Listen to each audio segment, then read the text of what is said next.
안녕하십니까. 느바라디오 시작하도록 하겠습니다. 저는 이봉호고요. 인사하시죠. 네, 쿠팡프로의 이동환 해설입니다. 네.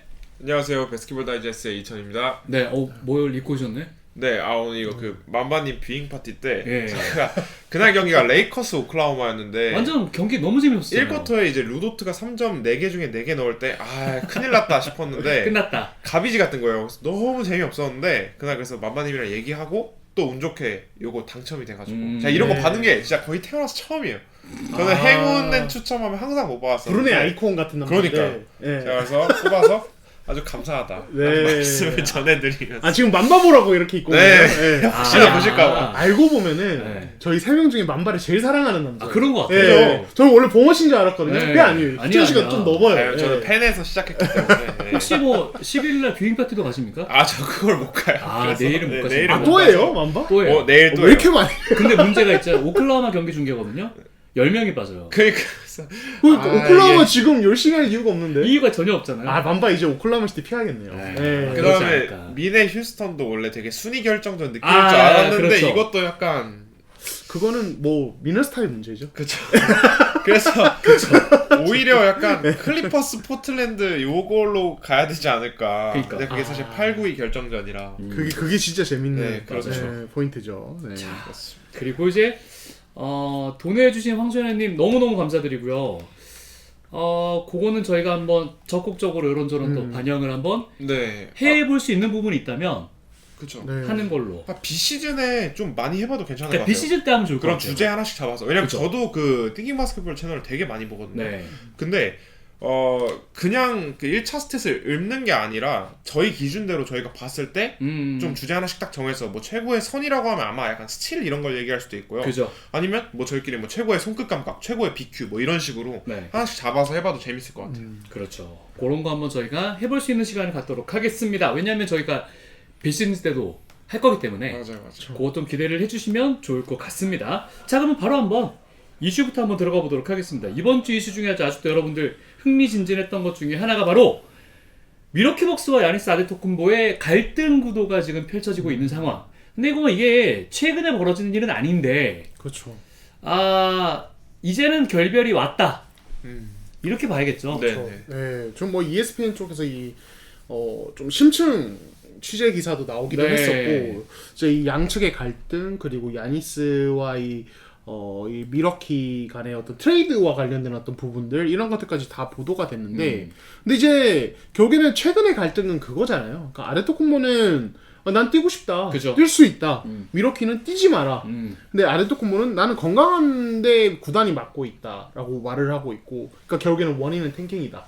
네, 탱킹을 위해서 나보고 뛰지 말라고 한다. 그리고 구단은 아니다. 탱킹 때문에 뛰지 말라고 하는 건 아니다. 이렇게 이제 좀 이야기를 하고 있는데, 근데 뭐 아데토쿤보의 그런 이제 뭐랄까 스폰서십 계약 내용이나 네. 이런 것들 드러난 거 봤을 때 아데토쿤보가 굳이 이렇게 사실상 의미가 없는 시즌을 마지막에 굳이 뛰려고 하는 건 이유가 너무 명백해 보인다는 생각이 좀 들긴 해요. 그래서 돈이죠. 사실 미러키도 탱킹 때문에 그런 거 아니다 네. 이렇게 말은 하는데 탱킹 때문일 거예요. 예, 그러니까 둘 다 그렇게 순수하지 않다. 네. 다 의도가 있고 그런 것들이 이렇게 또 갈등으로 드러나고 있는데 저는 일단 그런 생각부터 먼저 들더라고요. 아까 그래서 그 얘기를 했어요. 제가 동환 씨한테. 근데 선수가 정당하게 받을 수 있는 돈을 안 받는 것도 이상하고. 그렇죠. 내가 그걸 네. 받겠다고 하는 게 잘못된 일인가? 라고 이제 제가 물어봤었잖아요. 그렇죠. 네. 근데 이제 여기에 대해서는 사실 선수 입장에서는 굉장히 억울하죠. 본인의 어떤 그렇죠. 돈이 달려있는 부분이니까. 근데 또 구단 입장, 근데 미러키 입장에서는 조금 이해가 되는 부분이 있는 게 이게 설사 탱킹 때문이 아니더라도 네. 어쨌든 미러키는 아데토쿤보랑 같이 가려고 하고 아데토쿤보가 가고 이번 싶어 시즌에 하죠. 네. 부상이 늘어난 건 사실이고 이 선수가 이제 나이를 먹어가는데 나이 많죠. 그러니까 사실상 이제 플레이오프 탈락이 뭐 정해진 상황에서 굳이 지금 뛰어서 무리를 하는 게 의미가 있겠냐는 입장을 저는 보인 건 전혀 이상하지 않다고 네. 봅니다. 예, 그래서 저는 둘 다 이해가 되는 편이에요. 양비론이나 뭐 이제 둘 다 뭐 괜찮다 이런 얘기를 하려는 게 아니라 서로 그냥 각자 입장이 있고 그냥 각자 입장에 맞는 주장을 할 뿐이라는 생각이 들긴 해요. 예. 그렇죠. 그래서 사실 저는 시즌 중 트레이드를 했어야 된다고 생각을 해요. 그러니까 야니스가 요청을 했지만 네. 저는 미러키가 어느 정도 컷을 하거나 더 많은 에셋을 상대팀에 요구를 해서 뭔가 거기서 좀 이제 기분이 상하지 않았을까 싶고요. 오프 시즌에 트레이드가 되는 거는 당연한 상황이라고 보이는데 제 생각에는 오히려 야니스가 코트 안에서의 가치보다 조금 더 적은 에셋을 받을 수도 있겠다라는 생각이 들어요. 왜냐면 예. 지금 미러키랑 쿤보의 그 관계가 저는 이제 뭐 갈 때까지 갔다고 생각이 들거든요. 미러키가 뭐 쿤보가 여기서 해놓은 게 많긴 하지만 네, 그래서 여기서 뭐 더 나아질 것 같진 않고요. 오프 시즌에 어디로 갈지 지켜보는 게 오히려 더 재밌을 것 같습니다. 저는 한편으로는 네. 아레토쿤보가 트레이드 요청을 할 명분을 만들기 위해서 이 이슈를 자꾸 건드리는 게 아닌가 하는 생각도 솔직히 좀 들거든요. 근데 이건 제가 너무 관심법으로 보는 건지. 아니요, 뭐 충분히 생각할 수 네, 있는 그럴 수 얘기죠. 있을 것 같아요. 그러니까 이제 이런 게 아니면 사실은 뭐 이제 뭐 트레이드 괜히 많이 했다가 나는 뭐 이 도시를 사랑하고 프랜차이즈 이랬는데 사실 지금 떠나야 될 각이거든요. 아니 팀 입장에서 근데 네. 그럴 수 있어. 야, 니네 동생 지금 내가 우리 팀에서 몇 명이나씩 받아주고 이렇게까지 우리가 성의를 다하는데 너 이럴 거야? 그쵸. 예. 하지만 아레토쿤보는 이제 더 나이 들기 전에 우승 트로피 한번 해야 되고. 네. 그리고 이제 이미 저지른 말들이 있는 이상 명분을 찾아야 돼요. 그걸 뒤집을 만한. 저는 이게 약간의 그런 명분 만들기가 아닌가 하는 의심까지 좀 듭니다. 그 방금 희천 씨가 얘기한 그건 어떻게 생각해요? 이번 내 갔어야 됐다. 네. 여름이 아니라 이전에. 여름. 예. 저 실제로 뭐 이제 그 마이애미의 오퍼를 뭐 수락할 뻔했었다는 말도 보도를 통해서 나왔었고. 그리고 또 본인은 뉴욕을 가고 싶었다라는 얘기도 예, 있었고. 그렇죠. 본인은 뉴욕을 원해. 네. 그러니까 뉴욕을 가고 싶었다는 보도가 사실이라면 이것도 결국에는 아레토쿤보 그동안 했던 말들이 좀 배치가 되죠. 예, 그러니까 그런 부분들까지 사실 지금 약간 아레토쿤보 말을 다 신뢰할 수는 없는 상황이고, 미러키가 지금 사실 이제 닥 리버스 감독이랑도 결별할 가능성이 지금 계속 거론이 되고 있거든요. 네. 지금 닥 리버스 감독이랑 계약을 해지하고 그리고 뭐 테일러 젠킨스를 데려온다는 네. 보도가 좀 나오기도 했었는데, 그리고 닥 리버스 감독도 뜻이 좀 있는 것 같아요. 지금 뭐 8살 안 된 손주가 몇 명이나 있다 뭐 이런 인터뷰도 했던데. 그쵸. 예, 저는 아마 이번 시즌 끝나고는 진짜 하지 않을까. 요게는 여러 가지 상황상. 그렇죠. 예. 리버스가 아예 그냥 감독 더 이상 안 하고 좀 사장이나 이쪽으로 빠지지 않을까? 그것보다 느낌이 네. 그러니까 그 손주 얘기하는 거 쉬고 싶다는 거거든요. 예, 안 쉬고 싶을 것 같은데. 아 근데 저는 리버스의 농구는 현재 트렌드랑 너무 안 맞아. 너무 안 맞아. 일단 그냥 공격 리바운드 참여 안 하고 다 백코트하고 뭐 가드들 많이 쓰고 약간 이런 농구가 이제 더 이상 안 맞아요. 그러니까 자르긴 무조건 잘라야 되고, 그냥 최근에 미러키 프런트가 저는 거의 최악인 것 같아요. 그러니까 릴라드 1년 데리고 와놓고 스트레치에서 터너 데리고 왔는데 또 망하고, 쿤보 제대로 못 팔면 진짜 쿤보로 제값까지 못 받으면 미러키는 진짜 몇 년 내내 암울할 것 같아요. 그러게. 닥 리버스도 참 재밌는 얘기했죠. 선수들 모아놓고. 나 이런 거 이 정도 감독인데 말이야. 이러면서. 그러면 이 정도 선수들 가지고 만들어냈어야지. 그러니까 최근에 그 명예전당 헌액도 네. 확정이 돼가지고 더 그런 게 있었는데, 근데 저는 지금 와서 얘기를 해보자면 네. 도대체 마일스 터너 영입이 왜 그렇게 필요했는지도 의아해요. 아니 그리고 그 얘기까지 네. 나오죠. 다시 그 전으로 가면 네. 도대체 릴라드를 왜 그렇게 보냈냐. 그렇죠. 아니 그것도 전 쿤보 잡으려고, 그러니까 쿤보 마음을 이제 잡으려고 한 것 같아요. 왜냐하면은 이제 브룩 로페즈 스타일의 스트레치형 빅맨과 쿤보가 잘 만든다는 걸 알고 있잖아요. 그리고 인디애나가 이제 그전 시즌에 파이널까지 가면서 터너가 되게 활약을 잘 했고, 그래서 좀 쿤보의 마음을 잡기 위해 야 너가 좋아하는 사이즈 좋은 센터 하나 데려왔다, 약간 이러려고 했는데 결국 뭐 쿤보도 자주 다치고 터너도 잘 못하고 망했죠. 그렇죠. 네, 망했습니다. 좋아요. 이거 벅스 얘기 나온 김에 살짝 시카고는 지금 어떻게 되고 있나요? 시카고요? 시카고가 그 카렌 시조바스 자르지 않았나요? 잘랐죠. 그렇죠. 잘랐습니다. 네. 네, 사장, 부사장 라인스토프가 구단주가 이제 네. 근데 또 아주 빌리 도노번에게 힘을 실어주는 얘기를 하고 있어요. 그렇죠.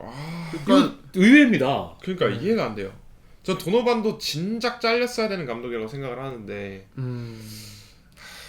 뭐가 있나 봐. 네. 근데 빌리 도노반은 최근에 재계약이죠. 네. 한지 얼마 안 돼서 그러니까 이제 지금 프런트를 다 자르고 이제 감독은 두는 건 이제 그런 게 있을 거예요. 시카고가 사실 돈 안 쓰는 구단이잖아요. 유명하죠. 네, 잘랐을 경우에 감독의 남은 연봉 보전하면서 또 데려오고 네. 해야 되니까 아마 이제 그런 재정적인 부분도 아마 생각을 한 그럴 수 네, 있겠네요. 판단이 아닐까 싶어요. 내부적으로는 그런 게 있는 것 같고 그리고 이제 이번에 이 프런트 윗선의 교체는 결국에는 이 트레이드 실패들에 대한 어떤 책임이라고 하는데 실패가 아니라 이거 의도하고 한 거잖아요. 이렇게 데리고 온 거. 그쵸. 이걸 실패라고 볼 수 있나? 근데 이게 내부적으로 도대체 어떤 이야기들이 오갔는지 모르겠지만 네. 뭐랄까 사실 트레이드 실패는 이미 오래전부터 일어나고 있었거든요. 그러니까요. 근데 지금 와서 그거를 이유로 자른다는 건 뭔가 이제 내부 사정이 있지 않았어요. 네, 내부 사정. 내부 예, 사정. 뭐 그런 것도 좀 있지 않을까 싶기도 하고요. 근데 뭐 시카고가 변화가 필요한 건 맞고 이 덴버 출신의 이 카니 쇼바스가 와서 뭔가 바꿔줄 줄 알았는데 그것도 실패한 건 맞으니까 자르는 건 당연한 선택이고 향후에 선택을 봐야겠죠. 근데 진짜 단장, 네. 사장 이쪽은 선임 잘해야 됩니다. 사실 그렇죠. 그거 누구 데려오느냐에 따라서 이 분위기가 굉장히 달라지기 때문에 맞아요. 시카고의 운명이 좀 어떨지는 봐야 될 것 같아요. 진짜로. 네. 기대가 별로 안 되기도 하고. 네. 네. 그리고 그 아이비가 나갔잖아요. 네. 아이비는 이제 목회자의 길을 걷는다고. 네. 오히려 잘 된 것 같기도 해요. 그렇죠. 괜히 뭐 이상한, 그러니까 사회면에서만 더 안 봤으면 좋겠어요. 네. 그러니까요. 사고 치지 말고. 네, 좋아요. 자, 이제 신이란 구도에 대한 이야기를 한번 저희가 간단하게 해보도록 하겠습니다.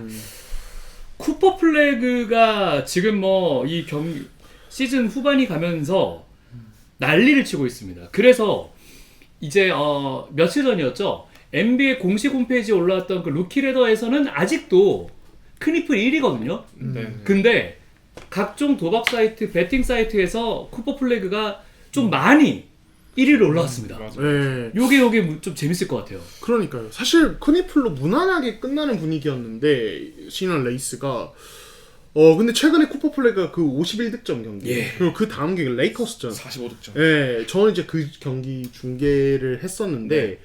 약간 쿠퍼 플래그를 위한 판이 깔리는 그러니까요. 예. 예, 그냥 거의 뭐 다 헌팅하면서 자유롭게 득점을 쏟아냈는데 근데 진짜로 제가 저희가 시즌 중반에 뭐 기대 이상, 기대 이하 꼽을 때 저 이제 쿠퍼 플래그 뽑았던 거 기억하시죠? 기대 이상으로. 네. 왜냐면 저는 이 정도의 샤크레이팅 능력을 루키 시즌에 보여줄 줄은 몰랐는데 시즌을 치르면서 엄청나게 빨리 성장을 했단 말이에요. 예. 근데 최근에 이 쿠퍼 플래그의 득점하는 어떤 과정들 이런 것들 보면은 불과 1년 전에 쿠퍼 플래그는 어떻게 득점을 할까라고 혼자 상상했던 것과 네. 비교하면은 너무 많이 달라져 그건 있어요. 맞죠. 진짜로 지금은 볼 핸들링 기반의 득점을 정말 많이 하고 그것도 시즌 중반에 좀 풀렸을 때 그때는 또 약간 미드레인지에 핀다운 받아서 막 들어가 진입해서 뭔가 하는 걸 했었는데 지금은 아예 밖에서부터 핸들링하면서 어떤 치고 들어가는 모습들이 나오거든요. 진짜 불과 몇 달 사이에 엄청나게 빨리 성장했고 그걸 보면서 와, 이 선수 흡수력이 장난이 아니다라는 생각을 좀 했습니다. 물론 거기에는 그런 것들도 있을 겁니다. 일단 지금 동료 선배 중에 카이리 어빙이 있고 그리고 이 선수의 어떤 개인 어떤 스킬셋을 잘 코칭하는 것을 유명한 피렌디 코치가 레이커스에 있었죠. 네. 예, 피렌디 코치가 지금 댈러스에 있기 때문에 아마 쿠퍼 플래그가 훈련 중에 받는 어떤 팁이나 가르침들이 되게 고퀄리티일 것이라는 생각은 드는데 그걸 흡수해서 만들어내잖아요. 그러니까 그게 중요한 거죠. 경기에서 그 정도로 발현을 네. 해야 한다는 것은 이 선수가 엄청난 재능러다 진짜로. 이런 생각이 들 수밖에 없어요. 그래서 시즌 초반에 그렇게 비판을 많이 했었던 쿠퍼 플래그 포인트 가드로에 대해서도 저는 조금 생각이 바뀌고 있어요. 그러니까 키드 감독이 엄청 화를 냈었잖아요. 많이 화냈죠. 미디어가 그 부분을 네. 지적하는 거에 대해서 나는 당신들 신경도 안 쓴다. 나 농구 엘리트 레벨에서 엄청 오래 했던 사람들이다. 사람이다. 당신 말 막 욕 섞어가면서 뭐 신경 전혀 안 쓴다. 뭐 이렇게 말을 했었는데 어쨌든 쿠퍼 플래그가 지금 이렇게 성장을 하고 최근에 보면은 아예 그냥 주전 포인트 가드 롤로 그냥 쓰거든요. 네. 오른반도 시키고 아예 게임 운영하도록 만들고. 근데 그게 다 돼요. 또. 그렇죠. 예, 그래서 저는 최근에 쿠퍼 플래그 게임들 보면서 어떤 생각이냐면 이 선수가 사실 데뷔할 때 컴패리즌이 제이슨 테이텀이나 네. 이런 선수들이었는데 만약 이 정도 흡수력이 계속된다면 훨씬 큰 뭐랄까 더 좀 다채로운 어떤 오펜스가 가능한 선수가 될 수도 있겠다는 생각이 들었어요. 그래서 저는 지금 굉장히 고무적으로 생각하고 있고 시니어 레이스 1위 솔직히 요거는 잘 모르겠는데 크니플이 워낙 꾸준하게 있어서 그러니까요. 예. 하지만 쿠퍼 플렉은 대단하다. 네. 이 정도 얘기는 꼭 하고 싶습니다. 네. 네, 저는 이제 원래 크니플 빠였는데 사실 플래그가 받을 것 같아요. 그것도 그럴 것이 뭐 시즌 후반기의 활약 그런 임팩트가 되게 크잖아요. 최근 20경기 활약을 보면은 플래그가 23.1득점, 6.7 리바운드, 5.4 어시스트에 그러니까 스틸이랑 블락 합친 게 2.5개예요. 와우. 그러니까 공수 양면에서 되게 좋거든요. 그리고 크니플이 16.4득점에 5.1 리바운드, 3.1씩 그리고 이 선수는 뭐 스틸이나 블락에는 장점이 있는 선수가 아니니까요. 그러니까 사실 효율의 크니플이냐 볼륨의 플래그냐라고 보면은 신인왕은 사실 효율적인 득점을 기대하진 않잖아요. 신인에게는. 그러다 보니까 쿠퍼 플래그 쪽에 쏠릴 수밖에 없고 크니플은 꾸준히 뭐 20득점 정도를 기대할 수는 있지만 플래그처럼 막 50점 이렇게 꽂아줄 수는 없단 말이에요.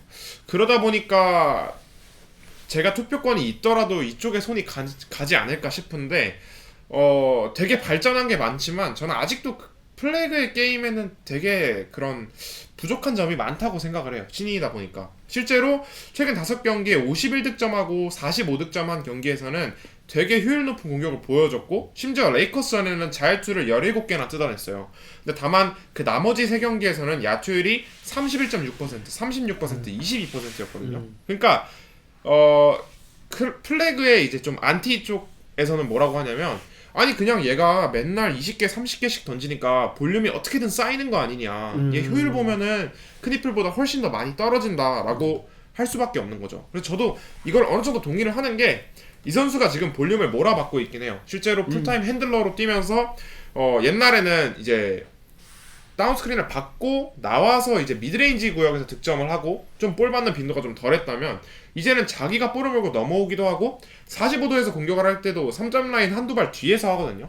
근데 그러다 보니까 잘 들어가는 날, 3점이 잘 들어가는 날은 실제로 올랜도전에도 6개 넣고 레이커스전에도 2개 넣었거든요. 이런 날에는 되게 공격이 잘 풀리지만 슛이 안 들어가는 날에는 그냥 안 들어가는 날에도 계속 던지는 거예요. 네.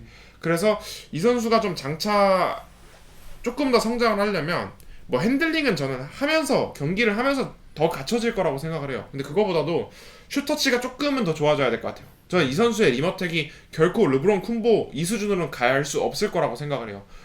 최고치가 테이텀보다 조금 더 위, 그 정도, 그러니까 평균 이상의 리머텍은 갖추지만 그 정도는 아니거든요. 그러다 보면 이제 미들 풀업, 원투 드립을 친 다음에 미들 풀업이 조금 더 갖춰지거나 아니면은 캐치앤슛 석점 그 자리에서 받고 뭐 원드리블 석점 요런 게 평균 이상으로는 올라와야겠죠. 네, 그렇게 생각을 합니다.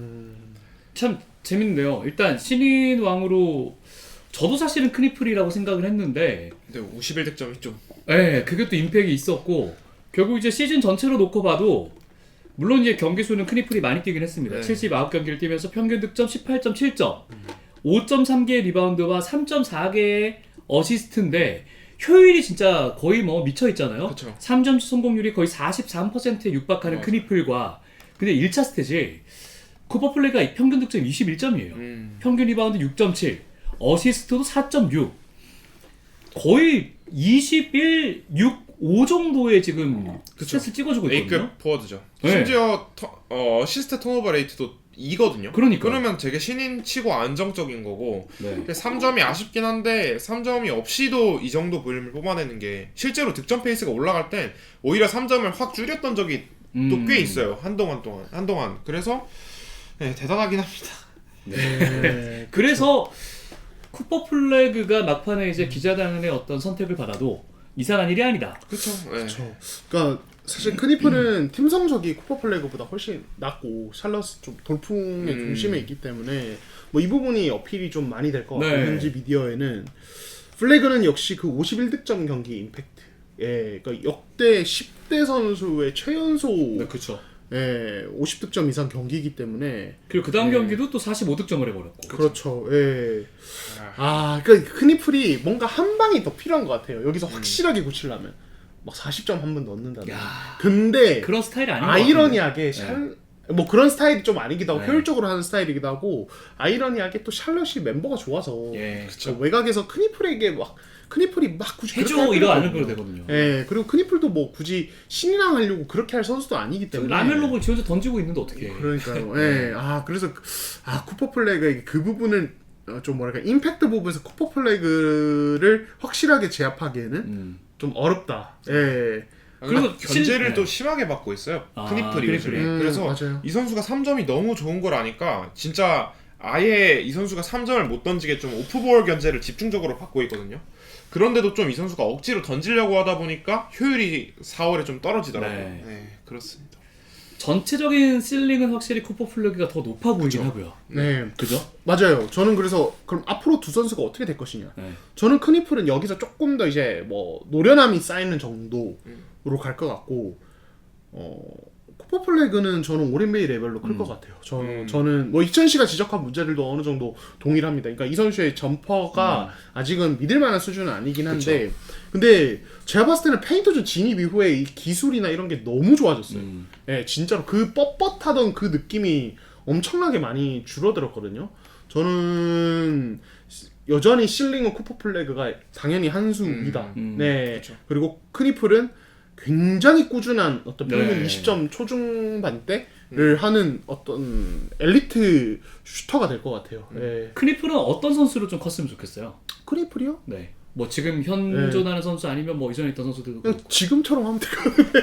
그러니까 뭔가 더 방향이 네. 더 막 새로운 게 생각 안 할 정도로 지금 되게 좋아요, 사실은. 예, 근데 이제 희천 씨 말대로 이제 크니플의 어떤 오펜스 패턴이나 또 샬럿의 이 가드가드 2대2, 이제 스몰 2대2의 어떤 이런 것들이 드러나다 보니까 상대가 이제 그걸 동선을 막 미리 잡아버린다든지 이런 수비를 많이 하는데 이제 그걸 극복하는 것들이 나와요. 이제 컷도 더 적극적으로 하고 또 아니면은 핸들링 기반의 어떤 득점도 좀 더 옵션을 더 늘려간다든지 그런 식으로 가야겠죠. 근데 지금 아까도 말씀드렸지만 샬럿이 지금 옆에 브랜든 밀러, 라멜로 볼이 있기 때문에 그렇죠. 크니플이 무리해서 그걸 옵션을 늘려갈 필요는 네. 없거든요. 그래서 팀 상황상 크니플이 뭐 그걸 급하게 할 필요는 없겠다. 예, 네. 그런 생각은 들긴 근데 해요. 사실 견제를 받아도 쿠퍼 플레이가 더 맞지 않습니까? 쿠퍼 플래그요? 근데 네.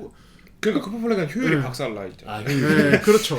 그리고 쿠퍼 플래그는 좀 다른 게 그러니까 피지컬이 워낙 좋다 보니까 네. 밖에서 이제 볼음반하고 하게 되면은 상대가 그거를 이겨내지 못해요.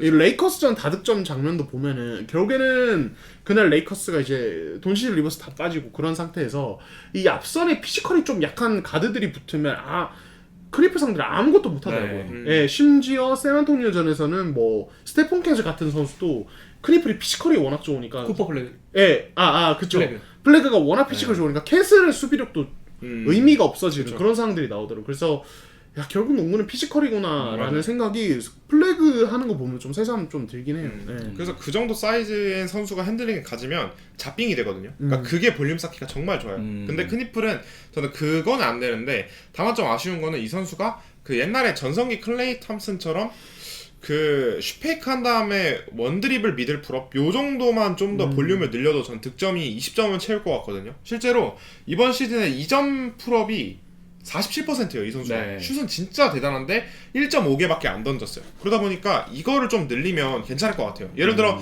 다운 스크린을 받고 올라와서 공을 잡아서 바로 3점을 던지는 게 거의 대부분인데 거기서 이제 페이크를 한번 주고 떨어졌을 때 원투 드립을 한 다음에 쏘는 미들 풀업 요런 게 하나가 또 무기가 추가가 되면은 수비도 훨씬 헷갈리지 않을까 싶어요. 왜냐면 지금 샬럿의 약점이 2점 야투 결정적일 때 넣어주는 사람이 없거든요. 그래서 팀을 위해서도 그리고 크니플 자신의 기록을 위해서도 그런 거 하나만 좀 추가가 돼도 좋지 않을까 싶습니다. 네.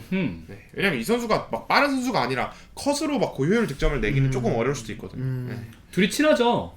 그죠 같은 대학 같은 대학이에요. 대학 맞아요, 출신이니까 어떤 기분일까 궁금하긴 하네요. 뭐 서로 되게 리스펙하고 좋지 않을까요? 그러게. 그렇죠. 기분 굉장히 좋을 것 같은데. 그러니까요. 예. 근데 저는 신학 투표에서 결국에는 이제 지금 득표 점수 싸움이잖아요. 저는 되게 치열할 것 같긴 이거 해요. 치열할 것 같아요. 예, 이게 어디에 가중치를 두느냐에 따라서 네. 사실 표가 완전히 갈릴 수 있어서 저는 이제 1위 표가 한쪽으로 쏠리는 일이 당연히 절대 없을 것 같고 1위 표도 약간씩 갈리고 2위 표도 갈리면서 치열하게 네. 다음 주에 보이게 한번. 저는 뭔가 네. 네 알겠습니다. 예. 네. 수비는 그래도 이제 쿠퍼 플레이가 좀 더 좋으니까. 그렇죠. 그렇죠. 네. 네, 피지컬이 좋다 보니까. 좋습니다. 자, 다음 이슈, 마지막 이슈입니다. 5월 28일 날 이제 투표가 펼쳐진다고 합니다. 이제 아담 실버의 뭐 다양한 이제 소스들 가지고 바탕으로 저희가 요 얘기를 한번 뽑아봤는데, 로터리 팀이 이제 확대가 되고요. 그리고 하위 10개 팀의 1픽 확률을 아예 8%로 동일하게 부여한다. 그리고 나머지 이제 20%는 8개 팀이 나눠 가지는 요런 구도로 가는 걸 이제 투표에 붙인다고 하는데, 신박하긴 해요. 그쵸.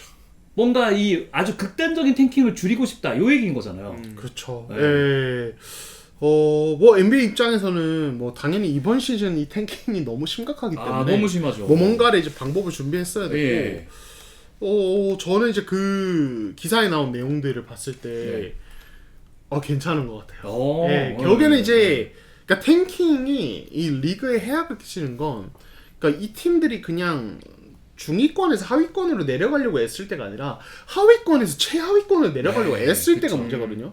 그러니까 사실은 이제 만약에 이렇게 하위 10개 팀에 동등한 어떤 확률을 부여하면 이제 이 11위에서 15위권 팀들이 더 질 이유가 없어집니다. 예. 이렇게 되면은 오히려 이제 그 안에서는 뭐 다른 것들을 막 이제 뭐랄까 시즌 남은 기간에 테스트도 하면서 다양한 것들을 시도하면서 좀 이기려는 의지를 보일 수도 있을 것 같고요. 예. 그래서 저는 근데 그 이상의 뭔가 그런 것들 제가 저번에 얘기했던 뭐 하위 팀들끼리 토너먼트를 해가지고 또 예. 픽 순위를 가져가자 뭐 이런 것들 이거는 사실은 또 부작용도 있고 네, 워낙 극단적이기 때문에 너무 극단적이지. 그냥 현재 NBA가 할 수 있는 그나마 괜찮은 어떤 방안을 좀 만들어낸 게 아닌가 하는 생각이 들긴 하네요. 네, 예. 가장 심플하게 딱 한 것 같아요. 그냥 로터리 늘리고 확률 다 동등하게 부여해버리고. 근데 다만 걱정인 건 이러면은 진짜 하위권에 있는 팀들이 내년에 보강을 못하면 진짜 계속 하위권일 수도 있어요. 그게 문제예요. 네, 그게 문제예요. 그러니까 이게 일장일단이 있는 거죠. 그리고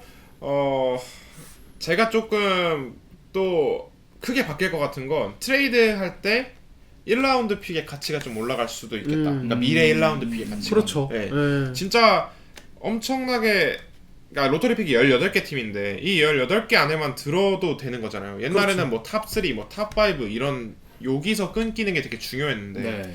그러다 보니까 1라운드 픽 개수의 기준이 조금 달라지지 않을까 싶습니다. 그러니까요. 그러니까 애매한 중하위권 팀의 1라운드 픽만 가지고 있어도 그쵸. 그 팀이 만약에 11위로 시즌을 마친다.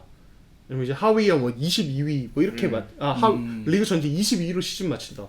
그러면은 꼴찌 팀이랑 같은 똑같죠. 확률을 그렇게 갖게 되는 되고 거죠. 예. 그러면 1픽 얻을 수도 있거든요. 맞네요. 예, 그런 게 생기고 근데 저는 또 이제 한편으로는 그렇게 되면 어떤 재미가 있냐면 물론 최하위권 팀에게는 불운이겠죠. 예, 불운이겠습니다만 어쨌든 그냥 괜찮은 그럭저럭 나쁘지 않은 그냥 중하위권 팀이 1순위 신인을 얻을 수도 있으니까 그런 뭐랄까 재미는 좀 더 커질 것 같아요. 이 로터리 추첨의 재미는 더 커질 것 같고 근데 이제 뭐 그런 얘기를 하시잖아요. 하위권 팀이 계속 전력 공급 못하는 상황 생겼을 때 근데 저는 이거 NBA가 고려 안 해도 된다고 생각해요. 왜냐면 지금 최하위권 팀들은 이기고 싶은데 지는 게 아니라 네. 지려고 해서 지는 거기 때문에 맞아요, 그렇죠. 그 팀들은 그냥 이거 우리 언제 전력 공급 그럴 필요 없어요. 그냥 어차피 자기들이 초래한 일이다. 자업자득이다. 예, 그래서 그 팀들은 결코 굳이 이런 변화에서 배려받을 필요가 없다는 생각을 그쵸. 합니다. 저는. 이게 진짜 저도 되게 안 좋아하는 말인데 오죽하면 그쵸.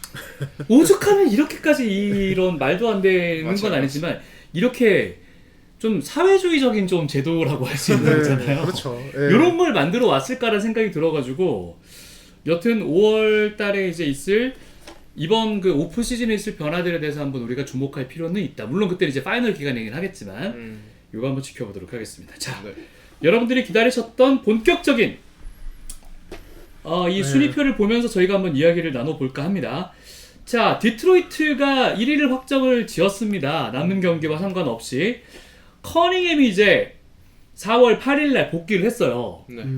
복귀 전에 이제 한 25분 정도를 뛰면서 13득점을 만들어냈고 어시스트도 10개. 네. 더블 기록을 했거든요. 어때요? 이게 기흉이었잖아요. 네. 그래도 어느 정도 잘 몸 상태 뭐 본인도 그렇고 좋다고 하고 저도 경기를 이건 저도 나중에 봤는데 나쁘지 않더라고요. 네. 그냥 딱 힘 빼고 잘 뛴 것 같아요. 예, 상대가 예. 워낙 약하기도 했고. 근데 디트로이트가 1위를 거의 확정 지은 시점에서 커닝햄을 무리하게 내보냈을 리도 없을 거고 그렇죠. 저는 상태가 괜찮아 보이거든요. 그리고 저희가 이제 커닝햄 빠지고 혹시 보스턴에게 뒤집히는 거 아니냐라고 했는데 그때 아마 라이브였는데 디트로이트 팬분이 커닝햄 없어도 정규 시즌은 괜찮아요 이렇게 얘기하셨는데 실제로 그렇더라고요. 맞아요. 네. 그러니까 실제로 정규 시즌 넷 레이팅을 보면은 커닝햄이 없으면 공격이 떨어지긴 하지만 수비 넷 레이팅은 오히려 올라갑니다. 그러니까 끈적한 수비 농구 디트로이트 스타일의 그런 걸 볼 수가 있었고 커닝햄이 없을 때 누가 잘했나 보면은 듀렌이 22득점 10리바운드씩 해주고 야투율 67% 찍으면서 볼륨을 엄청 늘려줬어요. 확실히 커닝햄 빠를 뭐 이런 거보다는 이 선수 자체의 오버롤이 좀 올라갔다라고 볼 수 있고 많은 분들이 꼽으시겠지만 역시 데니스 젠킨스가 너무 잘하더라고요. 18.9득점 네. 7.6 어시스트 야투율도 45.5 3점 43% 오. 자유투 92% 그리고 턴오버도 2.9개밖에 안 했어요. 네. 그러니까 이 선수가 메인 볼 핸들러 하면서 되게 잘 버텨준 거죠. 그리고 던컨 로빈슨도 3점 47.5%로 넣어주고 저희가 그 3점 걱정했던 케빈 어도 36%로 넣어주면서 되게 없을 때 여러 명이 잘 채워줬다. 네, 그렇게 생각이 들고요. 그래서 1라운드 상대가 보면은 아직 결정이 안 됐잖아요. 그렇죠. 네, 뭐 올랜도, 필리, 샬럿, 마이애미 중에 하나라고 보는데 저는 뭐 마이애미 상대면은 진짜 수입할 것 같고 필라델피아나 샬럿, 뭐 올랜도라도 인5, 인6 정도일 것 같아요. 샬럿이 그나마 좀 까다로울 것 같긴 한데 네. 근데 근데 저는 이 팀의 스윙 팩터는 커닝햄의 건강뿐만 아니라 무빙 슈터인 던컨 로빈슨과 케빈 어더의 슛감이 얼마나 유지되냐라고 그게 관건이라고 너무 생각을 중요한 하거든요. 거죠. 네. 그래서 커닝햄은 당연히 집중 견제 당할 거예요. 지난 시즌에 보면은 커닝햄이 정규 시즌에 26.1득점에서 3점도 35.6%로 넣었다가 플레이오프 때는 17.6%밖에 안 넣었어요. 못 넣었어요. 3점을. 그러니까 그만큼 견제를 많이 당하고 3점조차도 편하게 던질 수 있는 게 거의 없는 거죠. 그러면은 옆에 있는 슈터들이 잘해줘야 되는데 비즐리도 41.6%에서 33.9%로 떨어졌고요. 팀 하더웨이 주니어도 36.8%에서 30.8%로 다 떨어졌어요. 그러니까 평득 3점 성공률이 다 떨어진 거죠. 근데 이번 시즌도 사실 던컨 로빈슨과 케빈 어더가 비즐리와 팀 하더웨이 주니어보다 더 뛰어난 슈터다라고 말하기 전 좀 애매하다고 보거든요. 그래서 이 선수들이 과연 반대쪽 위크사이드에서 혹은 플로피 액션에서 다운 스크린을 받고 올라왔을 때 얼마나 응징을 해줄 수 있느냐 요게 좀 포인트일 것 같아요. 이게 안 되면 저는 2라운드부터는 조금 힘들 수도 있을 거라고 봅니다. 1위하고 또 이제 무너지는 결과가 네, 생길 수 있다. 그렇죠. 예, 그럴 수도 있죠. 네. 실제로 던컨 로빈슨도 정규 시즌에 24 시즌에 39.5%까지 넣었다가 플레이오프 때는 23.1% 넣으면서 아예 수납됐거든요. 그러니까 이 선수도 정규 시즌에 잘했다고 안심할 수가 없는 거죠. 그리고 케빈 어더는 플레이오프 경험이 4년 만이에요. 네. 3년 만이고 그때는 이제 슛이 좋았지만 올 시즌 슛감이 계속 안 좋다가 최근에 살아난 거기 때문에 두고 봐야 됩니다. 근데 저는 이제 희천 씨의 얘기 뭐 이제 굉장히 좋은 얘기 해주셨지만 조금 이제 저는 또 다른 포인트가 있는 게 그러니까 저는 던컨 로빈슨의 위력은 이제 물론 이제 그 윅사이드에서 이제 찬스를 마무리해주고 말씀하신 대로 뭐 스크린 받아서 빠져나오면서 어떤 3점 이런 것들도 무섭지만 사실 제일 무서운 건 케이드 커닝햄을 위한 고스트 스크린을 설 때라고 생각하거든요. 그러니까 어쨌든 이 팀의 오펜스의 핵은 케이드 커닝햄이고 던컨 로빈슨이 케이드 커닝햄과 같이 이제 합을 맞추면서 계속 그쪽에서 이제 돌아다니면서 케이드 커닝햄의 수비수의 신경을 좀 계속 건드려주는 이런 역할을 하는 게 저는 이제 이 선수의 진짜 약간 뭐랄까 임무 중 하나라고 생각을 해요. 예. 그래서 로빈슨의 3점 감각은 떨어질 수 있다고 생각을 합니다. 그리고 실제로 디트로이트가 정규 시즌에도 로빈슨이 안 좋은 날 보면 엄청 답답합니다. 저는 지난번에 말씀드렸죠. 로빈슨 3점 안 터지면 이 팀 스페이시가 엄청 답답하다고. 근데 그럴 가능성은 있지만 결국에는 이제 이 플레이오프가 되면은 커닝햄의 득점이 조금이라도 늘어나고 이 선수를 중심으로 한 오펜스가 더 풀려야 되기 때문에 아마 로빈슨은 그 정도의 어떤 포인트에 맞춰서 아마 게임을 치르게 될 것이다. 그렇죠. 예, 그리고 저는 디트로이트에 대해서는 조금 더 희망적으로 보는 건 결국 커닝햄 없는 구간에 잘했다는 거예요. 일정이 예를 들어서 애틀랜타 연승 달릴 때처럼 탱킹 팀들만 만난 것도 아니고 맞아요. 꽤 까다로운 팀들 많이 만났었거든요. 그러니까 커닝햄이 없는 구간에 오히려 젠킨스나 아니면 젤런 듀렌 이런 선수들이 스텝업하는 모습이 나왔다는 게 저는 디트로이트에게 되게 큰 의미가 있다고 봐요. 엄청 큰 의미인 게 왜냐면은 어쨌거나 플레이오프 때 커닝햄의 집중 견제 견제가 들어가겠죠. 근데 커닝햄은 사실 지난 플레이오프 때 우리가 봤잖아요. 그걸 뚫어냈어요. 근데 옵션이 큰 거 하나가 더 생겼잖아요. 젠킨스라는. 이거는 디트로이트 입장에서 큰 수확이죠. 그렇죠. 예. 그래서 디트로이트가 좋은 건 시즌 말미에 보면 네. 커닝햄 없이 뛰는 젠킨스가 나오는 선발 라인업이 이제 그 일정 시간 이상을 소모한 리그 전체 선발 라인업 중에 수비력 1등이었거든요. 오클라호마 시티보다 더 좋았어요. 예, 그 정도로 지금 기본적인 수비가 워낙 잘 되고 있어서 저는 이번 시드인 보스턴 정도 만나기 전까지는 이 팀의 위력은 어느 정도 꾸준히 유지될 거라고 봐요. 와, 나 이렇게 생각하는 사람을 오랜만에 만났어요. 최근에 안 그래도 계속 만나는 사람들마다 디트로이트를 동부 컨퍼런스 파이널까지 올리는 사람이 몇 명 없는 거예요. 그래서 난 되게 속상했거든요. 왜 이렇게 디트로이트를 낮게 보지? 그쵸. 근데 저는 클리블랜드한테 떨어진다 이거보다는 요 매치가 진짜 치열할 거라고 봐요. 왜냐면은 저도 그건 네. 동의합니다. 맞아요. 그러니까 이 팀이 덩컨 로빈슨이라는 슈터가 있지만 사실 커닝햄도 뛰어난 3점 슈터는 아니고 이 팀 어쨌든 리머텍 먼저 보는 팀인데 클리블랜드에 모블리랑 제러 달렌이 있거든요. 물론 지금 제러 달렌 상태가 조금 애매하긴 해요. 네. 만약 제러 달렌, 디네이드 이 선수들 못 뛰면은 저는 디트로이트가 생각보다 쉽게 이길 거라고 생각을 합니다. 근데 그게 아니면은 리머텍 위주로 하는 팀이 상성이 조금 안 맞지 않을까 싶기도 하고 저는 그리고 어사르 탐슨이 조금 애매해요. 그러니까 이 선수는 수비 때문에 무조건 있어야 돼요. 플레이오프 때. 예를 들어 뭐 도노반 미첼이나 제임스 하든을 막을 때 이 선수가 둘 중 한 명은 막아줘야죠. 근데 상대 입장에서도 이 선수는 그냥 버릴 수 있어요. 그러니까 덩커 스팟으로 컷인해서 들어오는 것만 안 막으면 그러니까 그것만 안 뚫리면 되는 거거든요. 그리고 사실 토바이어스 해리스도 그 정도까지 빡세게 안 막아도 돼요. 그러니까 아까 말씀해주신 그 덩컨 로빈슨과 그 커닝햄의 액션 그것만 좀 잘 맞고 롤해서 들어가는 듀렌 정도만 막으면 되는데 이게 과연 이제 파이널 혹은 컨퍼런스 파이널급의 팀의 공격인가에 대해서는 좀 의문이 있는 거죠. 네, 그렇게 생각합니다. 네. 좋아요. 근데 이제 또 요 얘기 잠깐 해야 될 것 같아요. 커닝햄이 지금 이제 62경기고 2경기 남아있으니까 다 뛰어도 64경기예요. 네네. 그래서 또 이런저런 얘기가 나오고 있습니다. 65경기 그 조항에 대해서 지금 뭐 이의 제기를 하겠다는 몇몇 선수들이 있잖아요. 대표적으로 돈치치죠. 네, 돈치치 뭐 자기 아이 출산 때문이라고 얘기를 했고 커닝햄 같은 경우도 이제 기자가 그렇게 물어봤는데 속상하다. 지금까지 내가 어느 정도 레벨에서 뛰었는데 뭐 올 NBA도 탈락되는 거고 그런 수상에도 빠지게 되는 거잖아요.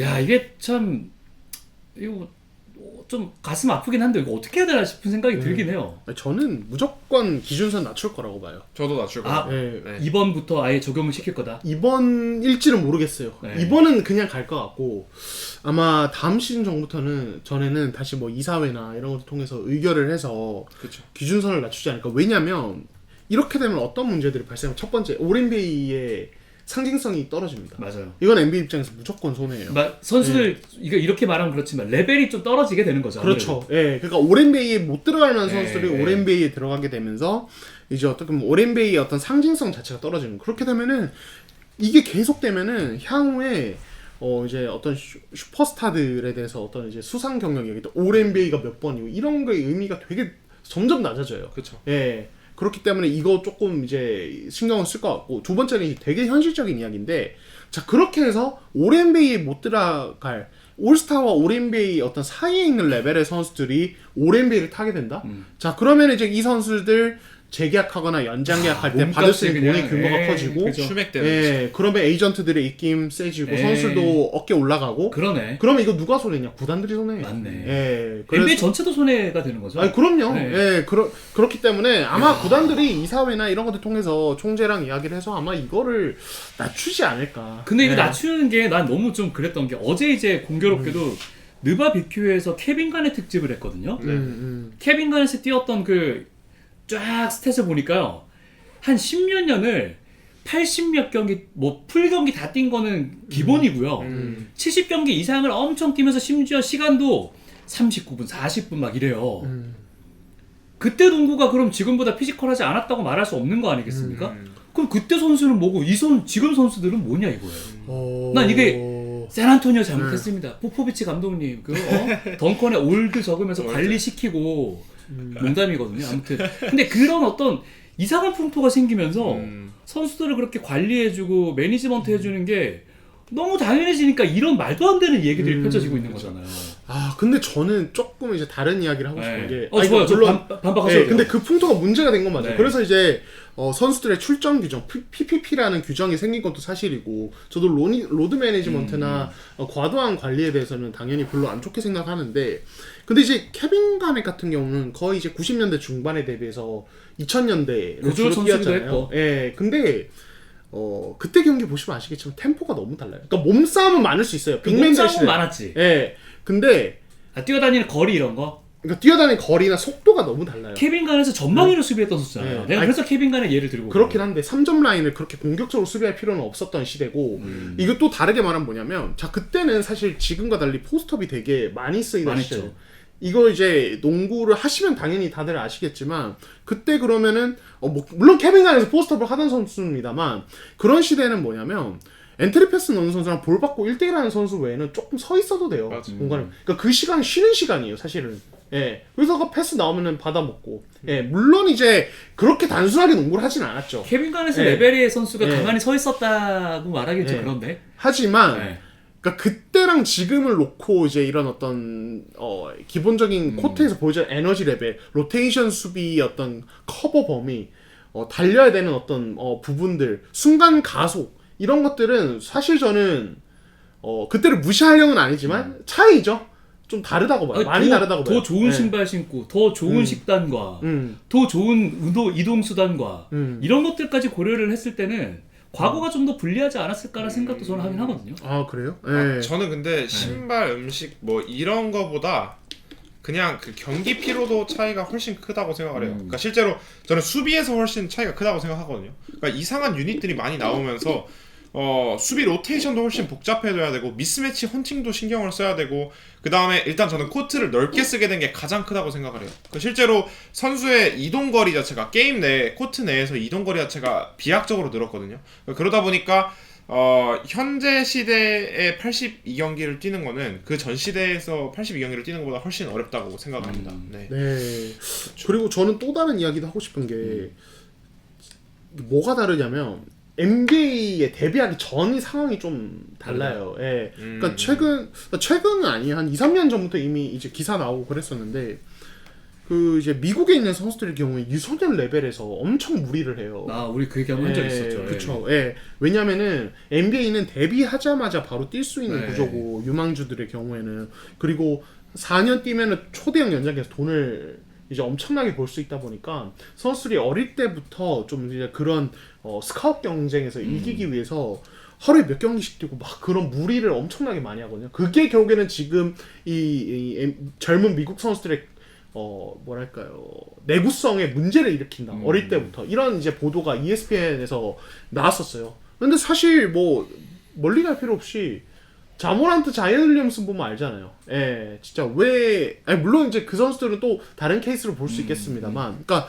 그런 어떤 내구성의 문제가 일어날 수밖에 없게끔 어릴 때부터 역설적으로 더 혹사를 당하는 구조가 저는 좀 있다고 봐요. 그 케빈 가넷 뛸 때마다 케빈 가넷은 제가 알기로는 70년대가 70년대 이후에 20년 정도 만에 나온 고졸 선수였고 그렇죠. 그 전에는 대학교를 다 거쳐가지고 뛰던 시절 지금 AAU 거쳐가지고 그냥 하루에 네. 코트 여러 개 있는 데서 몇 경기씩 뛰다가 이런 이제 스포트라이트를 받고 데뷔하고 그러니까 그런 차이도 저는 분명히 있을 것이다. 어릴 때부터 얼마나 몸을 혹사당하느냐의 차이도 분명히 좀 없지 않을 수밖에 없다. 예, 있을 것 같다. 예, 저는 좀 그런 생각도 들고 그리고 혹시 다르게 말하면 케빈 가넷이 누굽니까? 레전드잖아요. 네. 달라요, 내구성이. 몸이 달라요. 타고나는 게 저는 제일 크다 생각해요. 몸이 달라요, 몸이. 사실 이 예. 얘기가 저도 꺼내면서 항상 그래요. 이거 결론이 안 나잖아요. 그래서 너무 어려운 부분 같아요. 근데 그렇다고 해도 저는 그럼에도 불구하고 과한 어떤 케어는 있긴 있다. 아, 뭐 그럴 수 그렇죠. 있죠. 네, 그럴 수 예. 있죠. 네.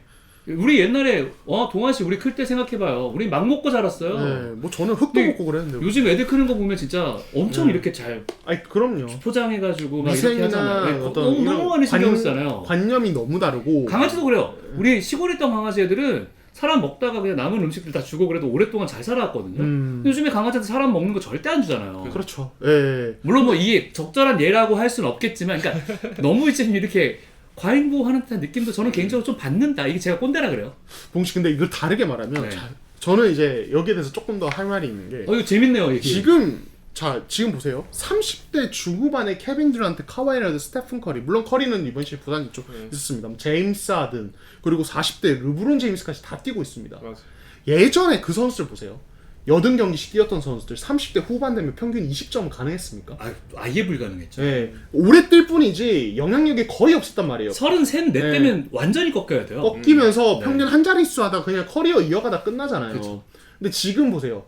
결국 그렇게 관리받은 선수들, 물론 그 세대가 워낙 뛰어난 선수들이긴 합니다만 올해 그렇게 관리받으면서 지금 38세, 7세, 8세에 리그에서 그냥 손에 꼽히는 퍼포먼스를 하고 있잖아요. 커리 팀 에이스죠. 레너드 절대적인 에이스죠. 듀란트. 하든 에이스죠. 듀란트 버스 네, 타고 왔더니 버스 네. 운전하고 있어요. 아직. 듀란트 지금 20대 초반 애들 사이에서 에이스 역할을 하고 있죠.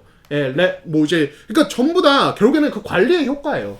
30대 후반에 이런 리그에서 오랜베이 들어갈 만한 퍼포먼스를 내는 선수들이 나온다는 건 그건 관리의 역할이다. 예, 그러니까 결국에는 가넷, 말론 그 전 세대 선수들 어떻게 보면 그 끌어쓴 것일 수도 있다. 그렇게 많이 뛴 거는. 저는 그 얘기도 좀 하고 싶어요. 그럴 그러니까 수도 이걸 좀 다양한 각도에서 봐야 된다고 저는 생각을 해요. 예. 그때 그래도 막 60경기로 줄이고 60경기 좀 낮긴 하죠. 이러면 너무 좀 별로일 것 같긴 해요. 근데 아이러니하게 네.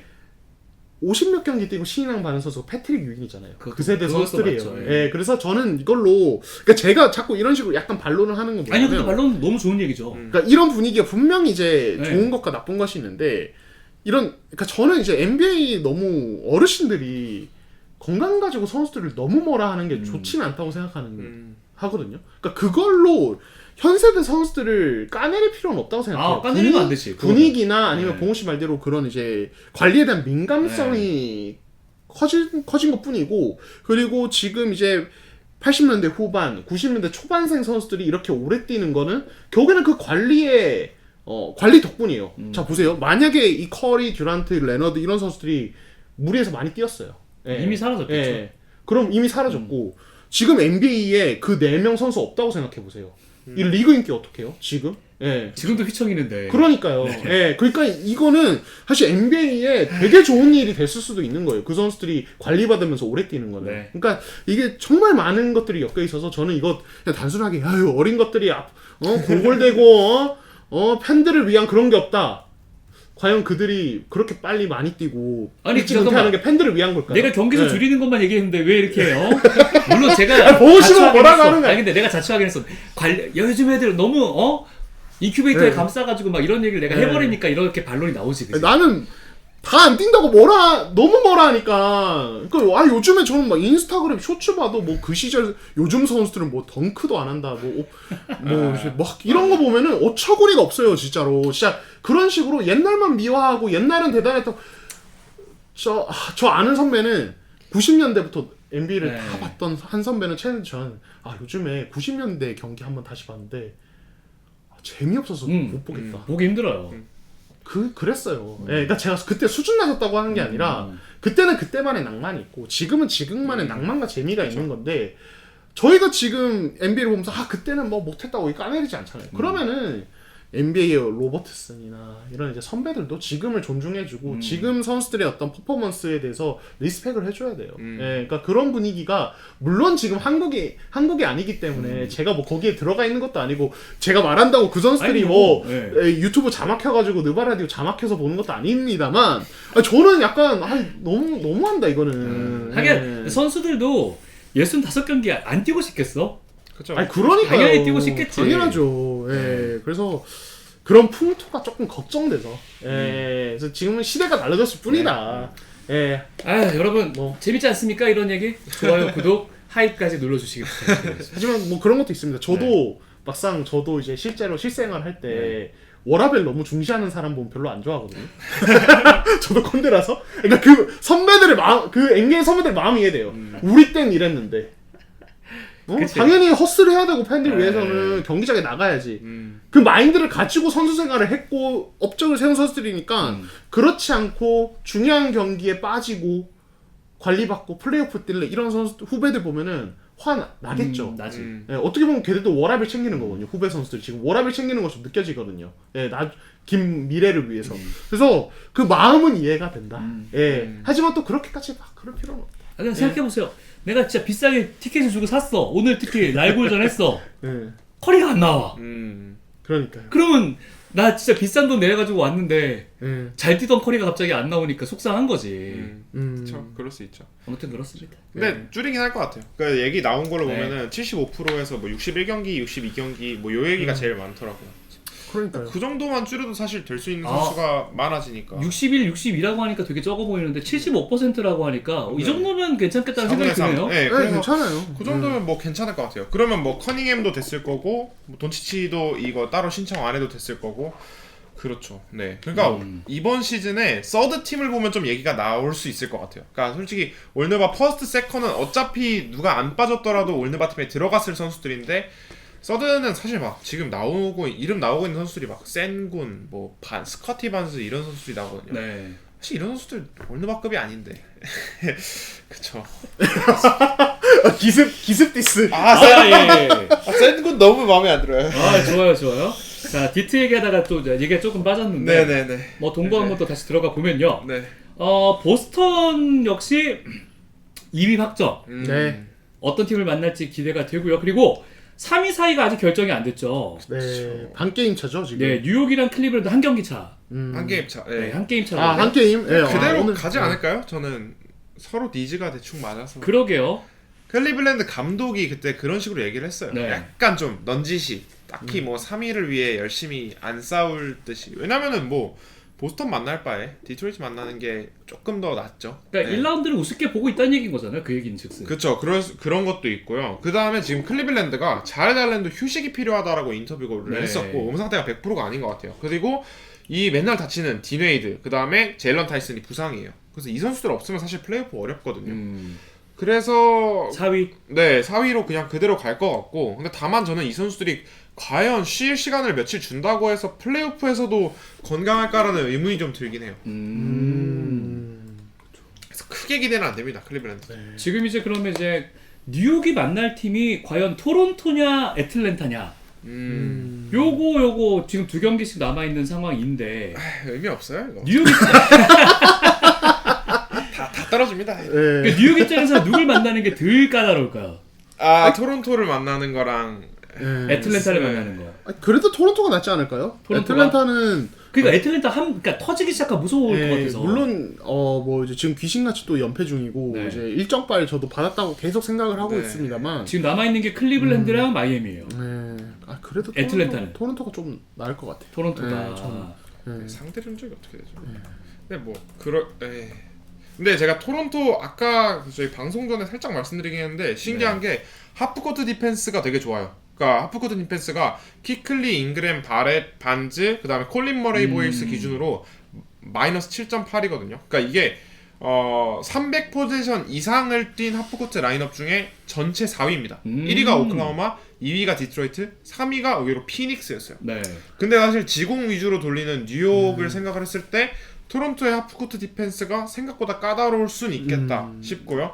다만 이제 또 뭐 애틀랜타인 다이슨 다니엘스나 뭐 니켈 알렉산더의 워커의 또 브런슨을 이제 죽여놓는 수비가 있긴 하겠죠. 그죠. 네. 상대적 어떻게 돼요? 네, 뉴욕이 이제 두 팀 다 우위에 있는데 토론토는 4전 4승입니다. 오. 이러면 토론토를 원하지 않아요. 토론토를 원할 수도 네, 있고. 자신감이 선수들이 있을 거고. 내일 모레 당장 내일 뉴욕이랑 토론토랑 붙거든요. 그런가요? 그래요? 네. 맞다. 이제 한 번씩 5번 붙는 아. 시즌이 있죠. 네. 네. 어쨌거나 뉴욕은 토론토가 6위로 내려가길 바라긴 하겠네요. 좀 더 낫겠죠. 그렇죠. 네. 그럼 이제 클리블랜드랑 애틀랜타가 경기를 치를 가능성이 상당히 높아지고. 이것도 재미는 있겠네요. 그러네. 진짜로. 네. 클리블랜드 애틀랜타. 근데 갑자기 또 이제 올랜도가 4연승을 하면서 또 지금 한 경기 차로 바짝 또 치고 올라오긴 하거든요. 그렇죠. 근데 제가 그 남은 경기들을 좀 봐봤는데 네. 올랜도가 시카고 보스턴 남았거든요. 근데 오호. 보스턴이 힘 빼겠죠. 힘 뺄 것 같아. 힘을 뺄 텐데 예. 그래도 올랜도가 이기겠죠. 근데 이게 모르겠어요. 조마줄라라 그냥 하던 대로. 아. 네. 그러니까 마줄라 특이하지. 주전을 빼도 예. 그냥 남아있는 애들이 열심히 뛸 것 같아서 그게 그렇죠. 조금 그렇죠. 그게 조금 네. 그렇긴 하고, 그 다음에 토론토는 뉴욕 브루클린 남아서 이제 뭐 최소 1승은 네. 가져가고, 애틀랜타가 클리블랜드 마이애미 남았어요. 아. 근데 이거 참 애매합니다. 애매하네. 제일 쉬운 건 필라델피아인데 인디애나 미러키예요. 요거는 두 번을 다 가져가야 되고. 그러면 잠깐만. 필라가 7위까지 갈 수 있다는 얘기인 거잖아요. 그쵸. 그쵸. 7위. 예. 올랜도가 만약에 두 경기 다 빠그라진다면 근데 한 경기는 이기겠죠. 시카고니까. 그럼 네. 결국에는 7, 8위가 그대로 이어지겠네요. 그럴 것 같아요. 네. 네. 그리고 샬럿도 아, 사실 샬럿이 문제네. 디트로이트 뉴욕이라. 근데 뭐 뉴욕이 디트로이트 힘 빼겠죠. 네, 그러면 두 경기를 잡을 수 있겠. 그러니까 이게 다 애매해요. 그러니까 애매하네. 탱킹 팀은 당연히 잡아야 되고 상위 팀들은 힘을 뺄 수도 있고, 그래서 이게 예측이 안 됩니다. 그렇죠. 지금 사실 샬럿 같은 경우는 9위 하는 것보다 8위 하는 게 압도적으로 유리하거든요. 그렇죠. 네. 두 경기를 하느냐 한 경기를 하느냐 이 아, 차이인데. 그럼요. 엄청 맞아요, 차죠. 맞아요. 그러니까 그리고 밑에서 하면 2승을 해야 돼요. 그러니까요. 예, 두 두 번 다 경기를 이겨야 다 이겨야 돼요. 예, 네. 그래서 이건 완전 차원이 다른 이야기죠. 예. 마이애미는 11위 아예 고정됐고. 네, 마이애미는 저는 기대가 하나도 안 되고요. 저는 베마데바요가 이번 시즌 83점을 넣긴 했지만 저는 거의 최악의 시즌이라고 생각을 해요. 아, 지금 야투가 뭐 또 완전 바닥치고 야투율이 아. 이번 시즌 야투율이 이 선수가 센터인데, 물론 센터처럼 플레이는 안 하지만 멀리 던지니까. 43.8%. 아이고. 그러니까 이 선수가 풀업 슈팅을 이렇게 많이 던지는 게 맞나? 약간 그러니까 83점 이후에 이상해졌어요. 네, 야투를 셀렉션이 좀 이상했어요. 예. 그러니까 자기가 무슨 데빈 부커인 줄 알고 던지는 게 너무 많습니다. 블레이크 그리핀병 걸린 거 아니에요? 그렇죠, 맞아요. 그렇죠. 병 왔어요. 코비병 왔어요. 코비병. 망했네. 예. 자기가 무슨 카멜로 앤서리인 줄 안 알고. 돼요. 야 이거 안 되는데? 안 됩니다. 하여튼 그래서 저는 근데 샬럿이 만약 9위로 가도 마이애미는 잡을 것 같고요. 마이애미 요즘 뭐 토론토한테도 2패 한 거 예, 보면은 마이애미는 진짜 기대가 안 돼. 네. 그리고 사실 7, 8위 중에 진 팀이랑 붙어도 샬럿 해볼만 하거든요. 그쵸. 그러니까 저는 디트로이트랑 붙는 그림을 좀 기대를 해보고 있어요. 그러니까 추가를 안쪽만 파는 팀과 바깥에서만 던지는 네. 팀의 매치가 좀 어떻게 될까. 사실 보스턴이랑 붙으면 저는 승산이 거의 제로라고 생각을 해요. 네. 물론 디트로이트랑 해도 그렇게 쉽진 않은데 왜냐면 저는 보스턴이 샬럿의 상위 그런, 호환이죠. 게임 모델이라고 생각을 하거든요. 네. 근데 이제 여기서 보스턴은 잡빈과 2점 야투가 가능하고 수비가 더 좋은 버전이죠. 네, 쉽지 않을 것 같아요. 예. 아니, 저는 그냥 대지는 어떻게 될지 모르겠습니다만 네. 7, 8번 시드로 올라갈 두 팀은 거의 정해졌다고 봐요. 올랜도 샬럿이 갈 것 같아요. 필라델피아는 끝났어요. 진짜 끝났어요. 왜냐면 엔비드 맹장.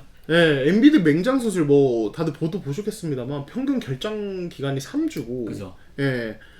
아무리 빨리 돌아와도 플레잉 토너먼트는 절대 못 뜁니다. 네. 당장 다음 주 지금 일주일도 안 남았어요. 플레잉 토너먼트. 예. 야 이게 맹장이라는 게 내가 야 터져 이것도 아니는데 어떻게 이게 하필. 그러니까요. 예. 그러니까 매년 플레이오프 때 되면 아픈 선수고, 그러니까 뭐 맹장이 뭐 본인 탓은 아닙니다만 그냥 불운이죠. 근데 어쨌든 저는 뭐 오늘 이제 그 필라델피아 휴스턴 경기도 중계하고 왔는데, 그러니까 사실 엔비드가 빠지면 결국에는 폴 조지, 맥시, 에치컴 이 선수들이 해줘야 되는데, 폴 조지 다시 좀 페이스 안 좋고요. 예. 맥시도 체력이 좀 빠진 것 같아요. 예. 이거 확실히 닉널스의 혹사 효과가 지금 시즌 말미에 좀 드러나는 느낌이고, 그래서 별로 기대가 안 돼요. 야, 그럼 동환 씨는 일단 올랜도와 샬럿이 이제 올라갈 거라고 하나씩 거죠? 나눠가질 거예요. 몇 번 시드가 될지는 모르겠습니다만 네. 필라델피아 마이애미가 그냥 무난하게 떨어지지 않을까 하는 예상을 어. 조심스럽게 해봅니다. 야 네. 근데 그렇게 되면 희천 씨 말대로 디트랑 샬럿 붙으면 재밌겠다. 네, 재밌을 것 그렇죠. 같아요. 네. 근데 저는 걱정인 건 저번 시즌에 보스턴이랑 올랜도가 1라운드에서 붙었거든요. 그리고 올랜도가 보스턴을 다 먹었습니다. 그렇죠. 보스턴이 그 기억이 있죠. 네, 그래서 저는 그게 조금 걱정되긴 해요. 그 똑같아요. 그리고 2라운드에서 뉴욕을 만나서 떨어졌어요. 맞아요. 그때 테이텀이 또 다쳐가지고. 네네. 그래서 올랜도가 이번에는 과연 경기를 깔끔하게 할지. 네. 네, 그러니까. 그것도 관건이죠. 그때 너무 더티했어요. 그래서 그건 저는 진짜 최악이었죠. 올랜도가 8번 시대에서 네. 임자 제대로 만나서 디트로이트 아... 제가 봤을 때 저 장담합니다. 둘이 붙잖아요. 시리즈 중에 난투극 한 번은 나옵니다. 무조건 나오지. 장담합니다. 인정. 인자 근데- 제대로 한번 서로 붙어봤으면 만말, 좋겠어. 완전 만말. 네. 근데 그러면은 필리가 올라가야 돼요 사실 7시드로 아 그러면 샬럿이 떨어지는 겁니다. 그러니까 올랜도랑 샬럿이 둘 다 올라가려면 필리가 떨어져야 돼요. 아 그러면 이게 좋죠. 샬럿이 8번 시드로 가고 네, 올랜도가 8위를 차지하고 올랜도가 7위를 차지해서 둘이 붙어서 샬럿이 그렇게 이겨서 가야지. 보스턴이랑 서로 또 쌍둥이 대결. 네. 그다음에 올랜도는 뭐 필라델피아나 마이애미 잡아서 이제 또 디트로이트랑 파리로. 쌍둥이 대결. 그렇죠. 예, 아, 그래서 야. 예, 그런 식으로 하면은 재밌겠다. 그러면 또 일란드가 좀 재밌지 않을까요? 아 근데 아무리 그래도 필라델피아가 인디애나 이렇게한테 질 것 같진 않아요. 네. 아 그렇긴 합니다. 그러면은 아 근데 떨어지진 않을 것 같고. 내일 백투백 아닌가요, 필라델피아? 아 백투백이어도 얘네 그래도 정신 그래도. 차려서 인디애나랑 그래도 쉽지 필리는 않을까? 이겨야죠. 아 근데 오늘 하는 거 보니까 모르겠던데. 진짜 더럽게 못하는. 아, 그냥 필라델피아 얘기를 좀 해보자면 저는 네. 맹장 수술 뭐 그거를 하긴 하지만 그 부상 복귀해서 2경기도 보면은 하체가 약해져서 옛날처럼 스텝을 못 밟아요 이 선수가. 그러다 보니까 포스트업을 많이 하는데 저번에 마이애미전 패배에서도 알 수 있듯이 손질이 들어오니까 이 선수가 포스트업도 포지션을 확 늘릴 수가 없는 거예요. 그러다 보니까 애매한 거리에 계속 쏘고 이번에 복귀해서 2경기는 3점도 6개씩 던졌는데 1.5개씩밖에 못 넣었어요. 네. 그러니까 이것도 실패를 한 거죠. 그래서 4월 야투율이 2경기에서 39%입니다. 대신 자유투 11개씩 던지면서 볼륨을 채운 건데 이게 뭐 한계가 있죠. 그렇죠. 그리고 제가 이제 아까도 말씀드렸지만 그 제가 이번 주에 불꽃댄서님 만났을 때 폴 조지 칭찬을 좀 하셨거든요. 네. 그래서 글도 이제 블로그에 쓰셨고 저도 그래서 폴 조지가 되게 돌아와서 좋은 것 같다. 이제 농담도 했죠. 약발이 안 빠졌나요? 뭐 이렇게 근데 이 선수가 이제 엔비드가 안쪽에서 막 비비고 있고 또 맥시도 돌아와서 3점 야투가 안 좋다 보니까 드라이브 위주로 많이 했어요. 그러다 보니까 폴 조지는 훨씬 더 그 슈팅 위주로, 그러니까 캐치앤샷 위주로 플레이를 했는데 그러다 보니까 24.5득점, 3점 55%. 그 다음에 와이드 오픈 3점을 4개 이상씩 계속 던졌거든요.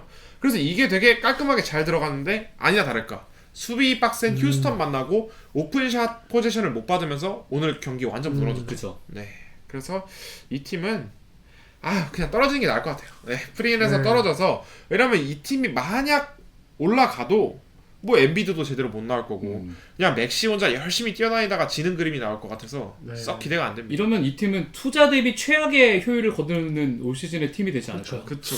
그러면 또 변화가 있을 수 네. 있죠. 잉널스 그러겠죠. 아니면 이제 그 위에 몰이나 네. 이런 사람들의 변화가 있을 거고 몰이가 잘리면 하든이 트위터에다가 뭐 이제 또 저격 하나 올릴 거고 네, 그런 일들이 있지 않을까. 재밌겠다. 네. 근데 엔비드가 참 아쉬워요.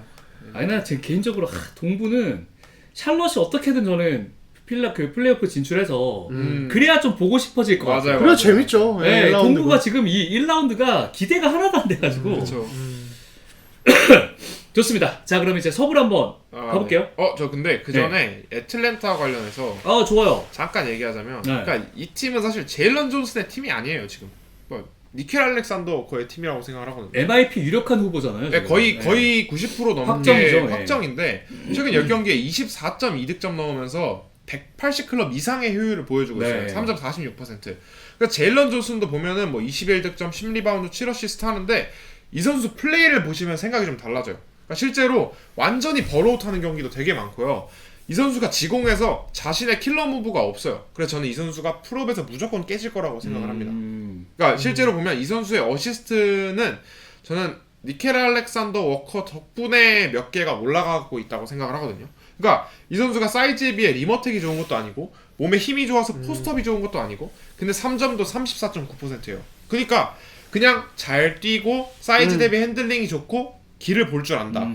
근데 저는 이 선수가 1옵션 깜냥이 아니라고 생각을 하는 거예요. 그래서 찾아봤는데 이 선수 풀업 야투가 44%인 거예요. 네. 그래서 뭐지? 되게 좋은 건데. 하고 봤는데 이 선수의 풀업이 아닙니다. 그러니까 그 NBA 공홈 기준 풀업으로 집계가 되는 거지.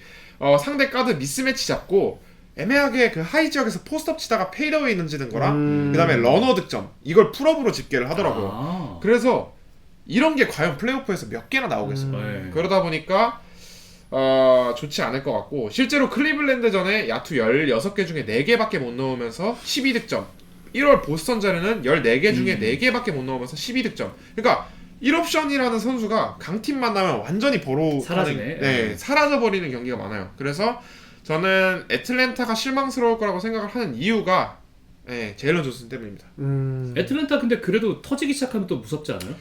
근데 근데 그게 모든 팀이 다 그렇긴 하지. 터질라면 젤런 존슨이 잘해야 되고 사실 야, 달려야 돼요. 그쵸? 애틀랜타는. 네, 달리면서 제일런 존슨이 신나서 수비가 세팅되기 전에 막 패스를 뿌리고 거기서 막 던져주거나 리머텍 해주고 이래야 되는데 이게 한두 개 막히면서 템포가 낮아져 버리면 애틀랜타는 사실 별로 무섭지가 않아요. 다이슨 다니엘스도 3점이 아예 없고. 야 그러기에는 뉴욕의 디펜더들이 세긴 세구나. 그쵸. 그렇죠. 예, 달라붙어서 그리고 달리려고 하면 거기서 네. 압박하면서 속도 못 내게 만들어 버릴 거고. 그러니까 플레이오프는 기본적으로 템포가 낮아질 수밖에 없기 때문에 희천 씨의 어떤 말씀하신 부분에 공감을 하고. 그러니까 젤런 존슨이 제가 지난번에도 수비 이슈 좀 지적을 했는데. 예. 그러니까 이런 왔다 갔다 하는 부분을 보면은 아직 좀 뭐랄까 이 한 시즌을 이제 좀 중요한 옵션으로 치르는데 필요한 체력이나 집중력이 떨어지는 것 같아요. 이렇게 기복이 심하다는 거. 그래서 아직 이 선수 아직 어리구나. 아직. 예, 그래서 그런 어떤 체력이나 멘탈적인 부분도 좀 관리를 해야겠고, 그리고 이제 세트 오펜스에서의 옵션 하나를 좀 익혀서 네. 좀 스킬셋을 채우지 않으면은. 아마 여기서 뭔가 더 스텝업을 하기는 쉽지는 않을 거다. 이러면 애틀랜타 네. 지금 이제 얘기해 주셨잖아요. 네. 차라리 6위로 올라가는 것보다 어떻게든 5위로 올라가는 게 나을 것 같은데. 맞아요. 왜냐면은 클리블랜드가 부상자가 좀 있어서 네. 윙 쪽이 좀 비어 있을 때 그러니까. 차라리 확 달려서 피지컬하게 가서 승을 따내는 게 낫지. 뉴욕 상대로는 저 승산이 거의 없어 보여요, 진짜. 네. 좋습니다. 자 서부 뭐 오클라호마가 이제 1위고요. 네. 2위도 확정입니다. 샌안토니오 스퍼스까지 이제 2위 확정인데 과연 이 두 팀 오클라호마는 지금 이제 관리를 선언을 했고 맞아요. 샌안토니오는 관리 안 할 것 같긴 한데 근데 어쨌거나 웬만하면 나와야 되고요. 네, 그렇죠. 네, 그 네. 기준을 채우려면. 예, 네. 20분 이상은 뛰어줘야 되고요. 오케이. 덴버가 요즘에 아주 상승세가 뜨겁습니다. 10연승. 제가 무슨 얘기했습니까? 예. 물론 지금도 풀이 아닙니다. 예. 아니 근데 그때 당시 말씀하시고는 좀 꼬꾸라졌던 거 알죠? 알죠. 예. 예. 하지만 다시 올라서고 있잖아요. 예. 여기까지 보신 거예요? 예, 그럼요. 예. 시즌은 끝까지 봐야 됩니다. 그래? 네, 네. 그러니까 지금 페이턴 왓슨이 또 햄스트링 다쳐서 나가 있지만 예. 이런 거든 하나 있는 것만으로도 그냥 가지 않습니까? 근데 진짜 수비가 그렇게 안 되는데도 아니 근데 공격으로 솔직히 그냥 때려 박아버리니까. 솔직히 얘기합시다. 우리 4월 5일 날 예. 샌안토니오 잡은 거 말고는 팀들은 변변치 않아요, 솔직히. 이거 이천의 어떤 이론에 따르면 그쵸. 희천문. 희천론에 따르면 샌안토니오 잡은 건 대단하긴 했습니다. 그 요키치가 말도 안 되는 그 정말 레인보우샷 맞아요. 그거 넣으면서 이제 잡았는데 그거 말고는 솔직히 다 이길 만한 팀이긴 해요. 이게 막 팀이었죠. 아, 그렇긴 하죠. 그리고 예. 나머지 이제 오클라호마, 하지만 포틀랜드 보세요. 포틀랜드 요즘에 가장 또 핫한 팀 중에 하나고 이날 포틀랜드가 3점 25개 넣었습니다. 네. 근데 이겼어요. 물론 같은 날에 멤피스가 3점 29개 넣고 져가지고 그게 좀 화제가 덜 됐습니다만 예, 포틀랜드가 프랜차이즈 3점 기록을 세웠는데도 그걸 화력으로 잡아버렸단 말이에요. 그리고 지금 네. 머레이가 미쳐있던데요. 그렇죠. 자말 머레이가 모든 면에서 지금 커리어의 기록을 하이죠. 쓰고 있고 네. 요키치는 아프지도 부상 않아. 직후에 네. 그 뭔가 좋지 않았던 몸 상태가 올라오면서 역시 예. 퍼포먼스가 나오고 있습니다. 그리고 에런 고든. 진짜 저는 덴버가 오클라호마 시티를 한번 진짜 잡을 수 있다고 생각해요. 이제 저희 덴버 서부 우승 가능하다 할 것 같다. 그 예상 한번 믿어보겠습니다. 네. 고든 햄스트링 다시 네. 안 터지나요? 아, 왜 그러세요?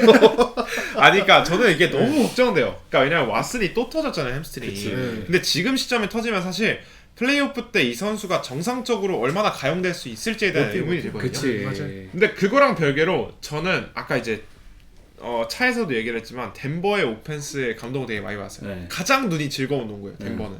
그러니까 수비는 사실 저는 솔직히 상위팀 기준 좀 개판이라고 생각합니다. 아, 엄청 네. 약한 편이죠. 그러니까 왓슨이 있어야 그나마 좀 상위팀다운 디펜스를 보여줄 수 있는데, 근데 그럼에도 10연승을 한 거는 뭐 말씀하셨듯이 득점력이라고 생각을 해요.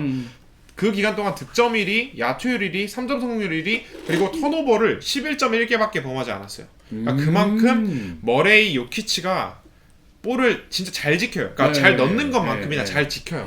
그래서 역대급 공격 자원은 요키치, 그 다음에 이를 뒷받침하는 커리어 하이 시즌인 머레이, 그리고 돌아온 고든, 요 세 명이 진짜 크다고 보고요. 그러니까 제가 덴버 오펜스가 너무 예뻐서 좀 플레이 타입별로 봤는데, 일단 핸드오프 득점이 7.5득점으로 2위, PPP도 3위, 그리고 컷 득점 5위, 롤맨 득점 7위.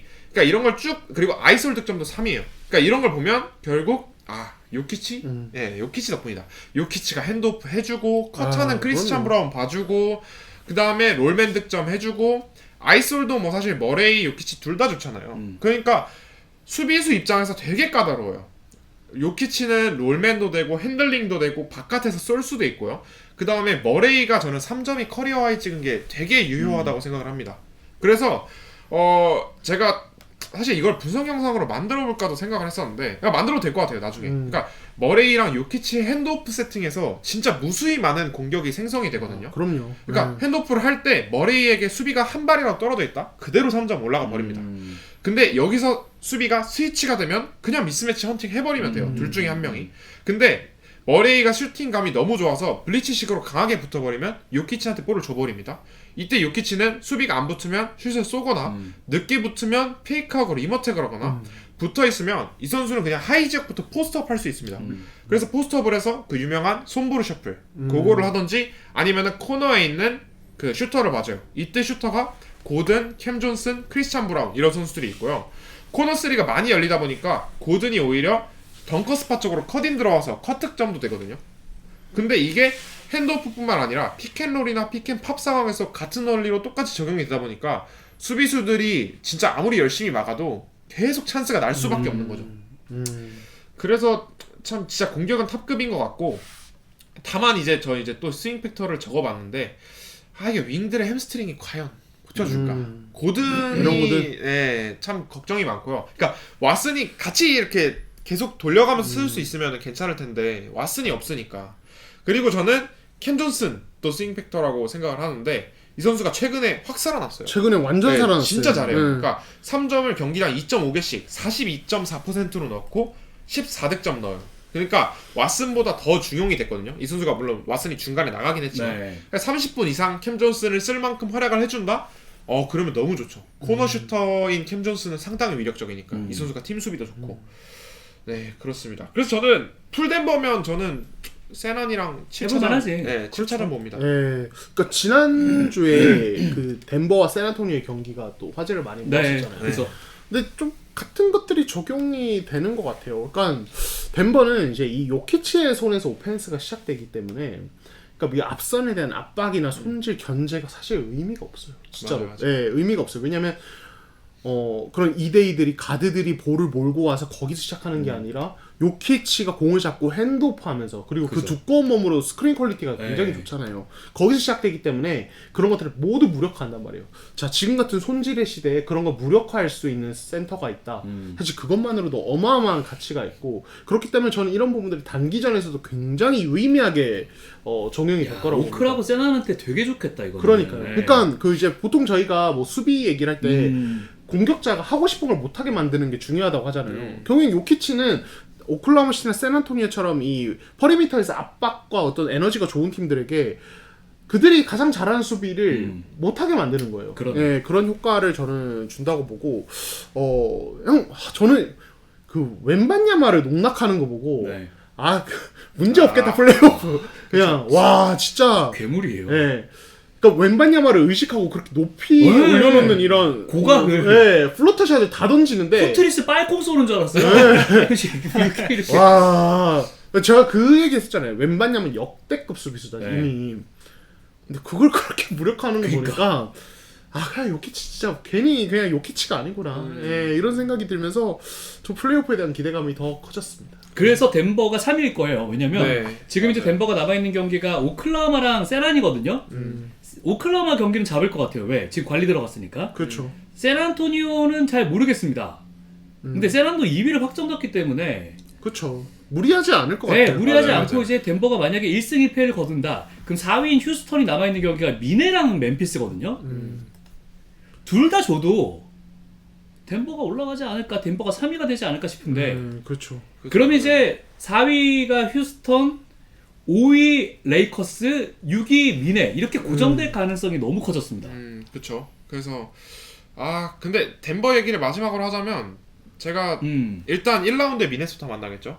이거는 저는 덴버가 올라간다고 생각을 하는데 꽤 힘들 거예요. 저도 그럴 것 같아요. 제일 까다로운 상대가 어. 미네소타기 때문에 덴버 입장에서 왜냐면 맥다니엘스가 생각보다 빨리 복귀했어요. 네. 그러니까 어제 경기를 껴버렸습니다.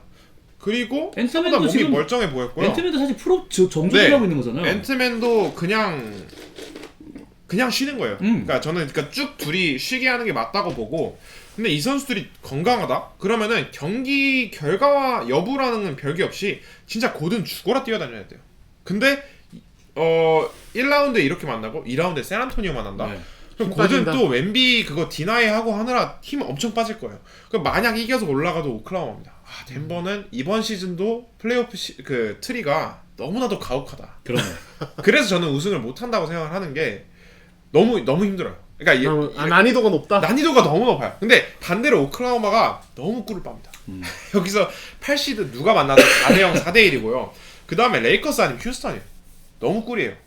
근데 휴스턴 요즘 퍼포먼스면 오클라호마 시티 괴롭히지 않을까요? 아니요. 휴스턴은 아니요. 제일 잘했을 때가 개막전이었어요. 그때 어떻게 했죠? 그때 연장 갔잖아요. 연장 가서 졌잖아요. 네. 그러니까 최고의 폼으로도 오클라호마 못 이겨요. 그러니까 저는 4대0 아니면 4대1 봅니다.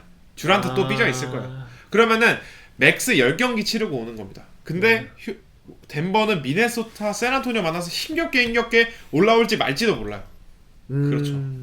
미네를 되게 높게 평가하시네요. 근데 물론 제일 까다롭긴 해. 네, 제일 까다롭고 상성상, 그러니까 예를 들어 저는 4대2로 올라온다고 해도 다른 팀 잡아서 4대2보다는 조금 더 힘들 수 있다. 그럼요. 네. 예. 일단 앤트맨 존재가 커요. 맞아요. 앤트맨 존재가 굉장히 크고, 그러니까 이 덴버가 이런 미네소타나 아니면 예전에 이 골든스테이트 같은 팀에게 좀 약한 모습이 자꾸 나올 수밖에 없는 게, 결국에는 이제 이 핸들러의 어떤 풀업 3점에 대한 부분에 대한 견제가 정말 어렵거든요. 네. 예. 그러니까 컬이나 앤트맨이 이제 요키치에 쳐져 있는 수비에 대해서 딥스리나 과감한 풀업 3점을 막 꽂아대기 시작하면, 덴버는 이제 원래부터 수비가 가뜩이나 좋은 팀이 아니다 보니까 아무리 본인들 공격력이 좋아도 그 게임이 막 접전으로 흘러가고 이런 식으로 게임이 전개가 된단 말이에요. 네. 그래서 덴버는 그 치명적인 약점을 건드리는 팀을 1라운드에서 만난다? 이거는 솔직히 별로 그치. 좋은 소식은 아닌 거죠. 네. 예. 근데 이거 오케이. 덴버 얘기 여기까지 하면 덴버는 이제 미네를 만날 게 거의 확정적이고요. 4, 5위도 이게 순위가 바뀔 수는 있어요.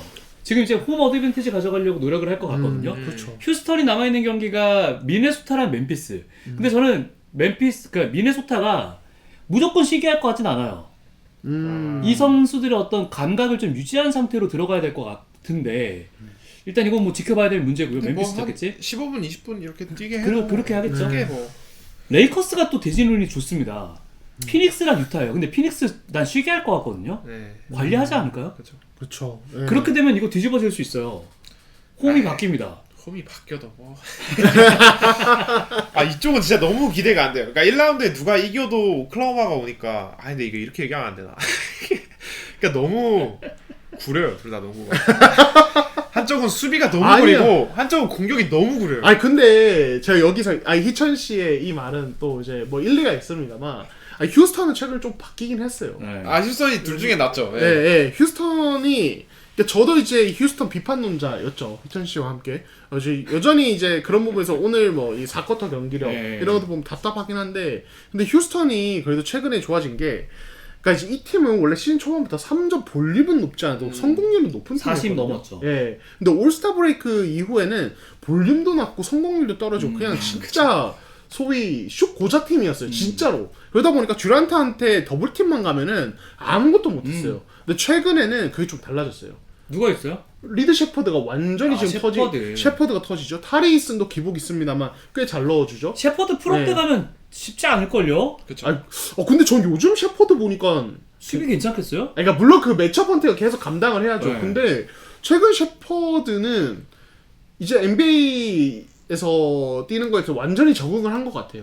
예, 물론 약점은 있습니다만 그 점도 확실히 좋아졌다. 그러니까 이 선수의 좀 무리한 샷 셀렉션이나 이런 것들이 많이 줄어들고 줄었다. 그냥 과감하게 올라가는데 그 메이드 확률도 엄청나게 높고 이런 부분들. 예, 그래서 자바리 스미스 주니어도 최근에 3점감이 상당히 좋은 편이고, 그러니까 이제는 듀란트만 잡으면 되는 팀이 아니고요. 그리고 아멘 탐슨이 시즌 말미에 또 이제 계속 되게 상승세예요. 확실히 이 선수가 이제는 좀 어느 정도 안정권에 들어온 것 같아요. 그러니까 우리가 시즌 전에 기대했던 그 퍼포먼스가 이제 나오고 있어요. 그래서 물론 휴스턴이 뭐 파이널 가고 이런 생각 절대 안 합니다. 예, 그렇습니다만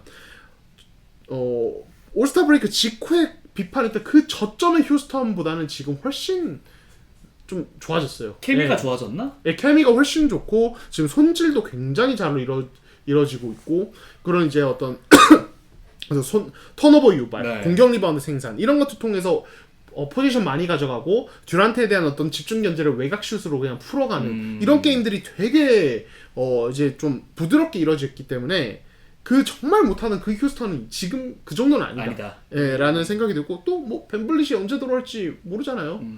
예, 지금 살 많이 쪄 있긴 하던데. 예, 아무튼 예, 좀 사실 그래서 뭐 희천 씨 말이 되게 공감이 가는 게 네. 뭐 누가 4위를 하든 누가 5위를 하든 네. 이 시리즈는 그냥 휴스턴의 압승이 되겠죠. 그렇죠. 그러니까 뭐 근데 돈치치가 지금 유럽 간다고. 스페인이었나 거기서 뭐 네. 치료를 받고 있는데 되게 뭐 좋긴 하대요. 근데 안 와야 될 것 같은데.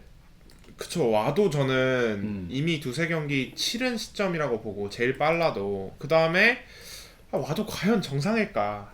예, 햄스트링이어서. 사실 예. 저도 햄스트링 이제 맨날 올라오거든요, 농구. 그거 오래 쉬어야 되는데. 그러니까요. 근데 이게 되게 오래 쉬어야 되는데 이게 깔짝깔짝하면 계속 다친단 말이에요. 네. 그런 의미에서 리브스도 사실 복사근 부상이고 그래서 일단 휴스턴 얘기를 좀 해보자면 저도 긍정적인 부분을 좀 찾긴 했어요. 그러니까 8연승인데 8연승 중에 저는 의미 있는 승리가 뉴욕, 피닉스, 그 다음에 오늘 필리전 뭐 이 정도라고 생각을 하거든요. 근데 뉴욕전에 3점이 15개 넣었어요. 그 다음에 피닉스전에도 14개 넣었습니다. 그래서 자바리 스미스 3개, 듀란트 4개, 이슨 3개, 셰퍼드 3개 넣었고 피닉스전에도 자바리 5개 넣고 듀란트 5개 넣었어요. 그러니까 연승 기간에 리바운드 1위였던 것도 맞지만 리바운드로 이 팀이 원래 잘하는 팀이고요. 결국 3점도 어느 정도 터져주면서 안에 리머텍을 해야 되는 거예요. 그러니까 옛날에 차라리 스티븐 아담스가 있을 때는 3점 안 들어가도 우리 진짜 끝까지 한번 더럽게 이겨보자. 일단 던져. 내가 주워 먹을게. 그러니까 이렇게 할 수 있는데 지금은 그 정도는 아닌 겁니다.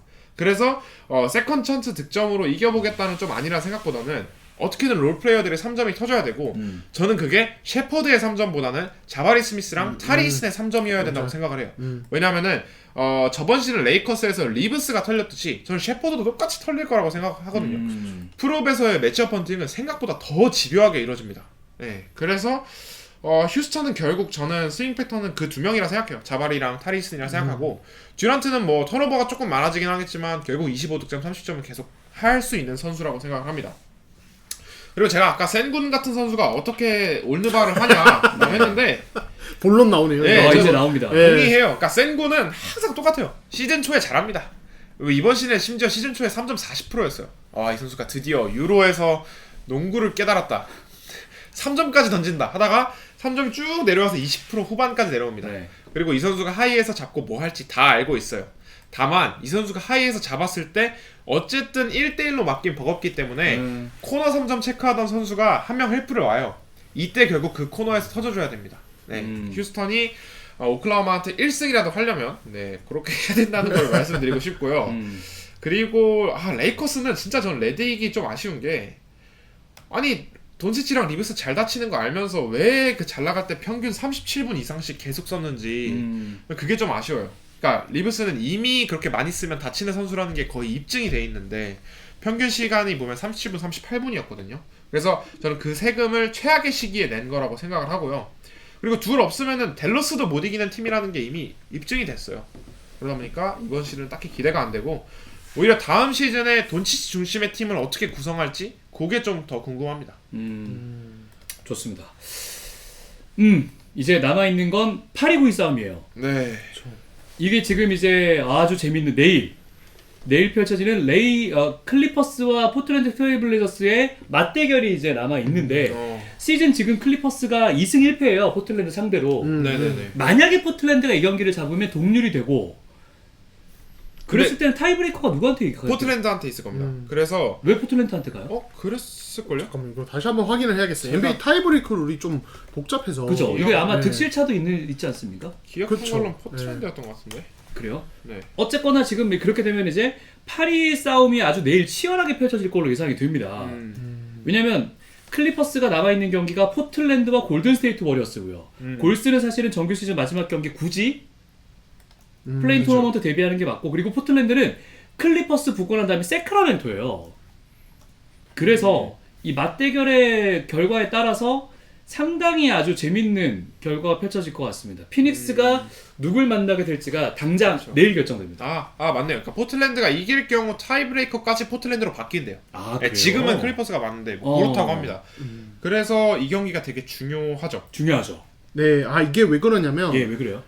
타이브레이커 룰상 디비전 승. 아니요. 그건 같은 디비전. 디비전 내 승률, 그러니까 처음에 헤드 투 헤드 맞대결. 근데 이게 동률이잖아요.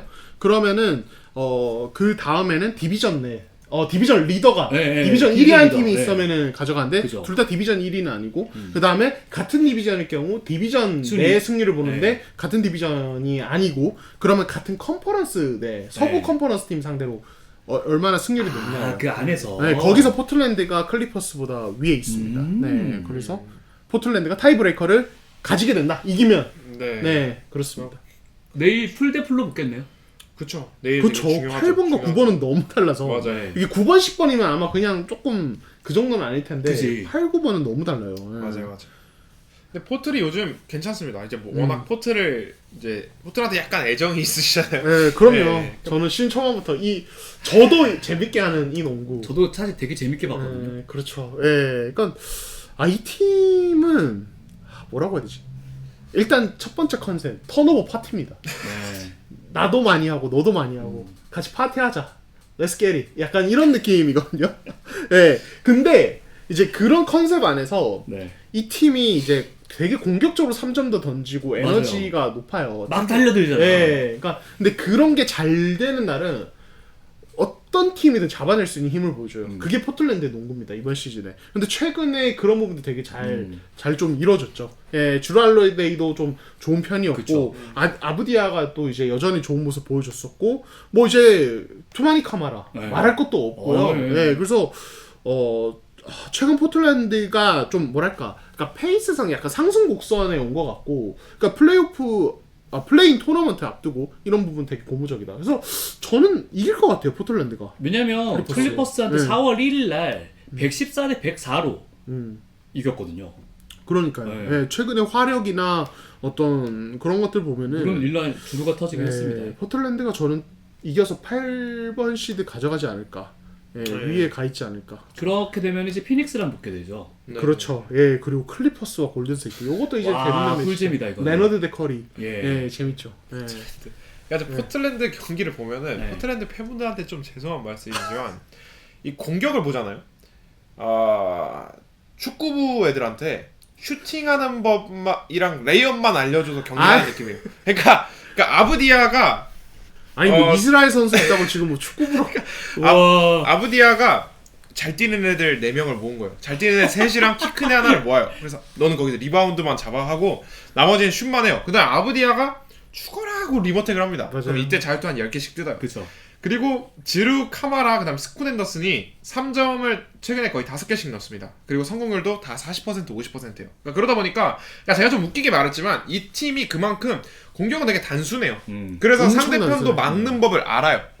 아부디아 일단 1차적으로 속도 저지해주고 그러니까 원방에 뚫리지만 말자. 그러니까 원방에 이게 동동에서 많이 쓰는 말인데 한 방에 그러니까 그냥 원스텝에 못 뚫게 하자. 그렇게 하는 거고 그 다음에 뭐 리바운드 뺏기면 안 된다 하는데 리바운드를 되게 잘 채가죠. 그리고 저는 카마라 같은 선수가 3점이 잘 들어가는 건 되게 좋은 것 같아요. 그러니까 이 선수가 코트에서 수비력이 워낙 좋다 보니까 계속 남아 있어야 되는데 이 선수가 3점 최근에 4월에 50%씩 넣고 있거든요.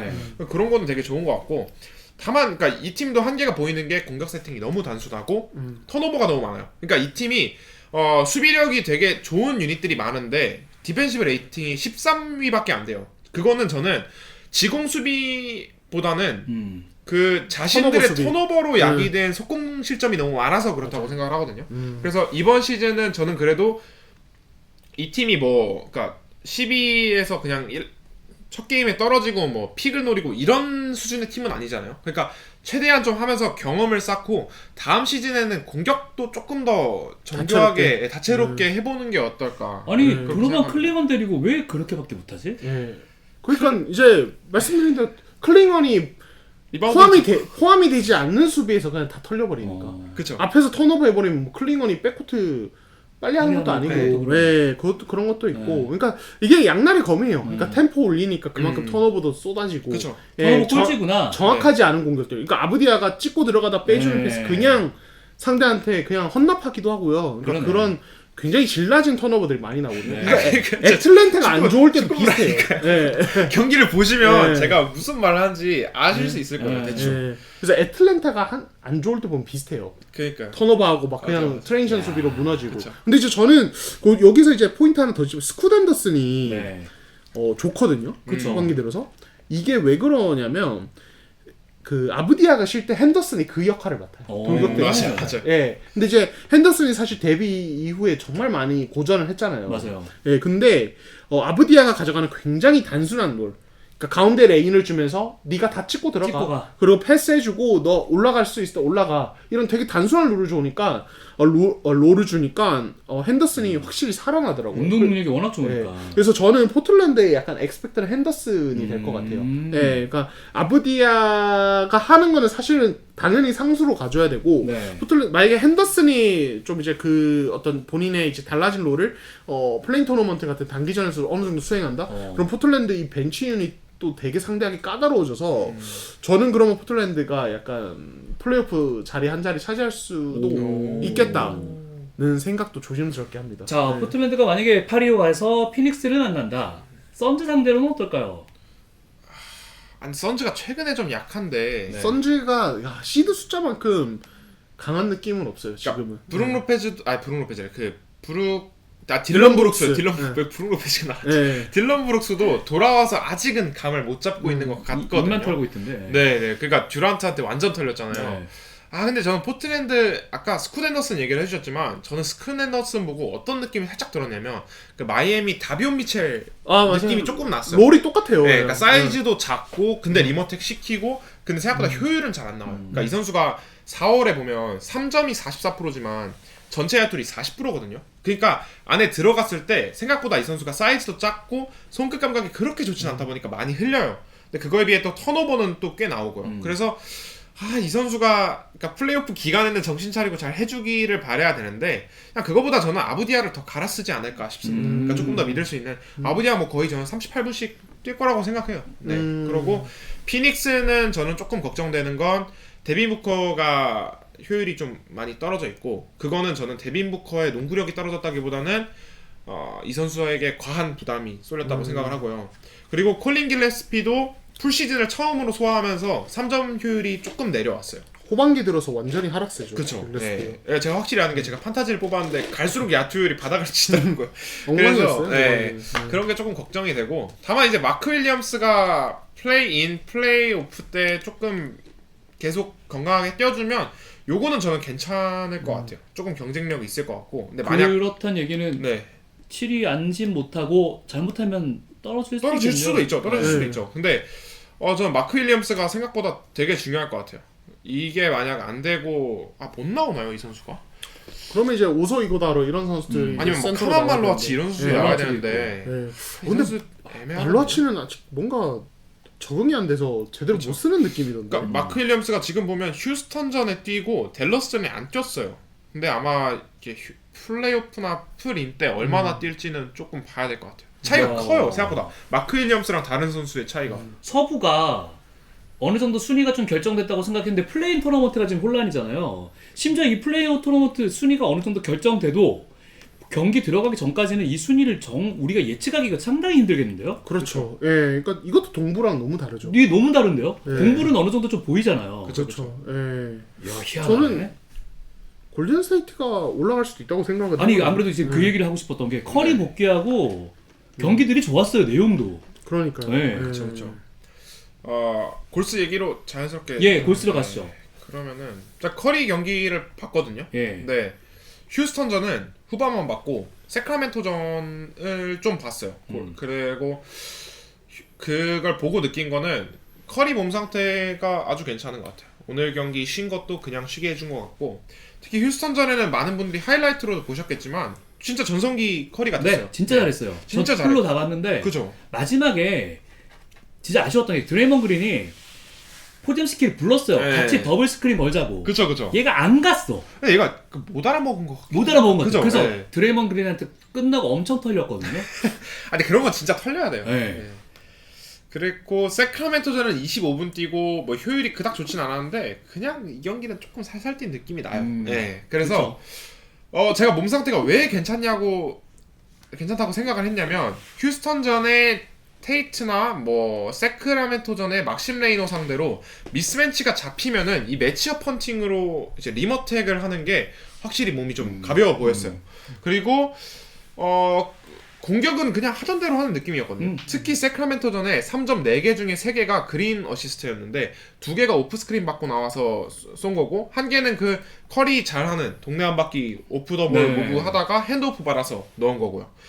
그리고 좀 의외인 거는 온볼 터치가 지금 버틀러가 없다 보니까 멜튼이랑 기산토스가 요즘에 최근에 온볼 비중을 되게 많이 가져가요. 그러니까 UCG 퍼센트 자체는 커리가 30% 초반으로 제일 높지만 커리가 지금은 완전한 풀타임 핸들러보다는 좀 피니셔, 샵 피니셔로서의 느낌이 좀 강하게 들고요.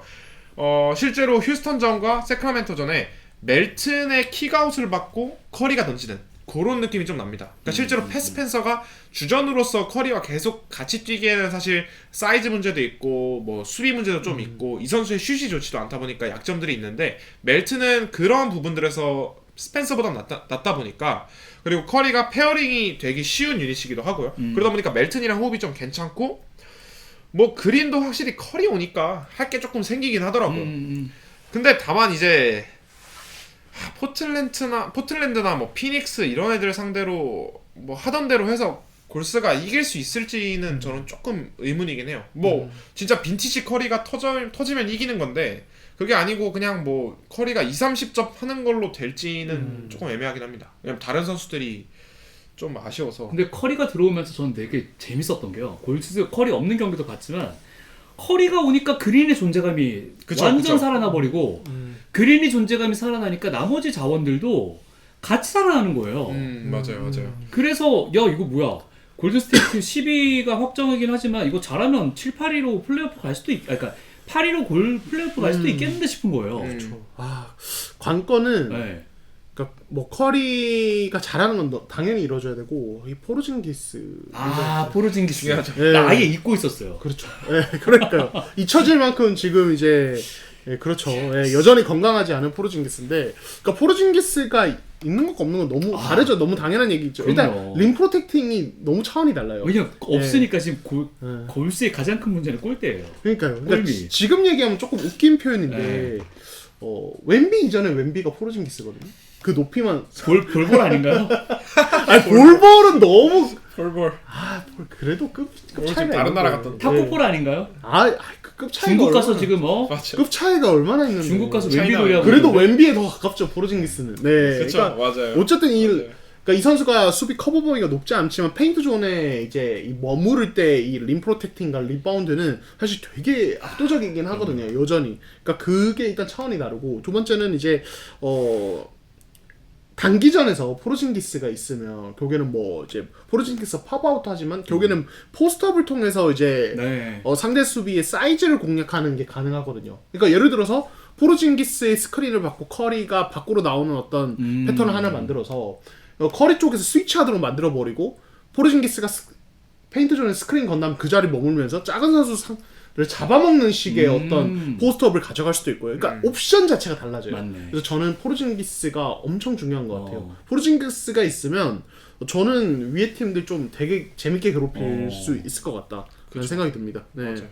그 지금 이 PVP 스태츠의 그 넬레이팅 조합을 보면은 그린이랑 포르징기스가 같이 쪘을 때는 생각보다 별로였거든요. 그거 그린 때문이 사실. 그쵸. 그건 그린 때문인데. 진짜. 그린 너무 못해요. 근데 여기서 사실 저는 커리가 들어가면 조금 괜찮을 수도 있다고 생각을 해요. 그러니까 그 포르징기스가 아예 상대 5번 잡고 나와서 페인트 존 바깥으로, 그러니까 3점 쪽으로 끌고 나오고 그린과 커리의 투맨 액션에 그 포르징기스가 이제 반대쪽 사이드에 있어도 되고요. 아니면은 포르징기스 포스트 터치 하면서 커리한테 빼줘도 되고요. 그러니까 조금 더 공격에서 액션이 좀 다양해질 수 있고 애초에 포르징기스 원빅 때 코트 완전히 넓게 쓰면서 커리랑 같이 조금 더 코트 넓게 쓰는 공격을 할 수도 있고 그럴 때 또 멜튼이 리모텍 해줘도 되니까요. 그래서 확실히 포르징기스 덕분에 요 몇 경기를 조금 더 재미있게 볼 수는 있을 것 같아요. 포르징기스 커리에 대해 그 조합에 대해 기대를 하시는 분들이 많으니까. 그러니까 물론 이제 뭐 1, 2시대 만나면 힘들긴 하겠죠. 네. 그렇죠. 예. 근데 나올 수 있을지 또. 그러니까 그게 문제이긴 해요. 그러니까 지금 휴스턴전에 아, 나오고 그 다음 경기 또 안 나와가지고. 근데 그게 진짜 저는 이미 결정된 10위이기 때문에 관리다. 관리 좀 해주는 게 아닌가라는 생각을 하긴 해요. 하긴 뭐 보스턴 때 플레이오프 안 나오던 거랑 또 지금 상황이 너무 다르니까. 그러니까요. 맞아. 플레이오프 때 뭐 나올 프린 것 때는 같아요. 나오겠죠. 네, 프린 때 나올 네. 것 같아요. 아, 안 나오면 진짜 이거 팬들의 욕 어떻게 먹을 거야? 그러면 이제 결국에는 시즌 되면 만기 계약자로 그냥 나가는 거죠. 네, 그렇게 되니까. 굳이. 그냥 그렇게 하면 되죠. 근데 아, 이게 아쉬운 거죠. 커리의 한 시즌 한 시즌이 얼마나 이게 또 나이 먹은 선수들의 한 시즌 한 시즌이 다음 시즌에 완전히 꺾여도 이상하지 않거든요. 맞아요. 그렇죠. 맞아요. 예. 그게 있으니까 이제 너무 안타까운 거지 뭐. 좋습니다. 자, 다음 주에는 저희가 이제 공지도 되죠? 네, 공지하시죠. 네, 화요일 날 라이브로 방송을 진행을 할 거예요. 그때가 되면은 이 순위가 결정이 나 있을 거고요. 아 재밌겠다. 네, 그리고 그거에 대한 어떤 예상, 그렇죠. 그리고 저희 이제 시즌 어워즈 요거에 대한 예상, 올 NBA 팀 요런 예상도 저희가 한번 맞아요. 곁들여 볼 생각이니까 그렇죠. 여러분들께서 또 함께 해주시면 너무너무 좋을 것 같다. 8시를 지금 목표로 제가 방송을 진행할 생각입니다. 네, 이제 진짜 와 정규 시즌이 끝나가네요. 그러니까요. 끝났네. 네. 끝났죠. 뭐 네, 사실 네. 예, 저희 이번 주 방송하면 이제 다음 주에는 끝나 있을 상황이고 저희가 방송하고 다음 날에 플레인 토너먼트 시작되네요. 오 일정 나왔구나. 당일이 아니고 다음 아, 날이. 그러네. 예, 저 당일에 한 경기 하는 줄 알았는데. 이야 아닌가? 15일 맞네요. 예, 예, 그죠, 예, 그죠. 예. 그래서 저희가 플레인 토너먼트 예상도 하고 대진 이야기도 하고 그리고 어워즈 예측도 네. 하고 그러니까 게 시청자분들이랑 소통을 많이 하겠습니다. 그러네. 예, 또 라이브 왜 안 하냐고 또 이제 댓글 많이 네. 달아주셨기 때문에 저희가 또 많이 해보겠습니다. 네. 여러분들이 봐주셔야 돼요. 네, 그러니까 많이 들어와서 네. 좋아요도 좀 눌러주시고 맞아요. 주변에 좀 이렇게 안 봐도 돼요. 그냥 네. 음소거하고 좀 들어와 달라고 좀 읍소 좀 해주세요. 하이프도 네. 꼭 눌러주시고 그러니까요. 그러니까요. 예. 그렇게 좀 뭐 가끔 도와주십시오. 싸주시면 더 좋고. 네, 네. 예. 좋습니다. 플레이오프 때 저희가 또 맞춰가지고 저희 뭐 경기들에 대한 예상과 또 경기들 지난 어떤 경기들에 대한 분석은 또 저희가 또 가장 잘하는 지점 중에 하나이기 때문에 여러분들과 함께 그런 시간도 가져보도록 하겠습니다. 이렇게 빠르게 대처할 수 있는 유튜브가 있긴 있구나. 아니 저희밖에 없다고 하죠. 있어요? 요즘에 그 대기업에서 또 열심히 요즘에 하루에 너무 많이 올리셔가지고. 그쵸. 또 여기 전 느바라디오 패널 이민재 기자가 아, 있는데 예. 그거 거기야 뭐 워낙 네. 뭐 잘 만드시니까. 그렇죠. 네. 거기는 또 이제 투자가 들어가니까. 그러니까요. 여러분 저희는 저희가 다 합니다. 여러분의- 이게 제가 빌린 거예요, 제가. 여러분의 투자가 필요합니다. 자, 좋습니다. 저희는 그럼 이제 화요일 날 라이브로 뵙도록 할 거니까 좋아요, 구독 많이 주시고 주말도 잘 보내시고. 비 안 오죠 이번 주말은? 네 오늘 원래 온다고 했는데 네. 아까 안 왔어가지고 괜찮아요. 아 이제 봄이 오는 듯 하더니 또 춥고 그러니까요. 왔다 갔다 하는데 뭐 다음 주에 따뜻하지 않을까요? 이제 또 KBL도 플레이오프 들어가니까 바빠지겠다. 네 이번 주말부터 네, 들어가서 일요일부터. 그래서 뭐 또 당연히 또 정신이 없었습니다. 울산 다니고 그러겠네. 그러느라고. 사실 이 4월이 제일 정신 없는 것 같아요. 그래서 기대가 됩니다. 예, 진짜로. 왜냐면 4월이 제일 바쁘고 우리도 그래요. 5월 들어가면 이 경기가 점점 텀이 생겨가지고 맞아요. 줄어들고 그래가지고. 너무 확 재밌다가 다음 날 되면 경기 안 하나? 그러니까. 맞아요. 그럴 때 또 저희를 보시면 됩니다. 그때는 또 이제 경기 없으면 또 심심하고 이런 게 맞아요. 많아서 4월이 진짜 정신없는 그렇죠. 꿀잼의 게임들이 쏟아지는 시기입니다. 진짜로. 맞습니다. 자, 저희는 그러면 다음 라이브로 찾아뵙도록 할 테니까 좋아요, 구독, 하이프까지 꼭 눌러주시길 부탁을 드리겠습니다. 여러분 고맙습니다.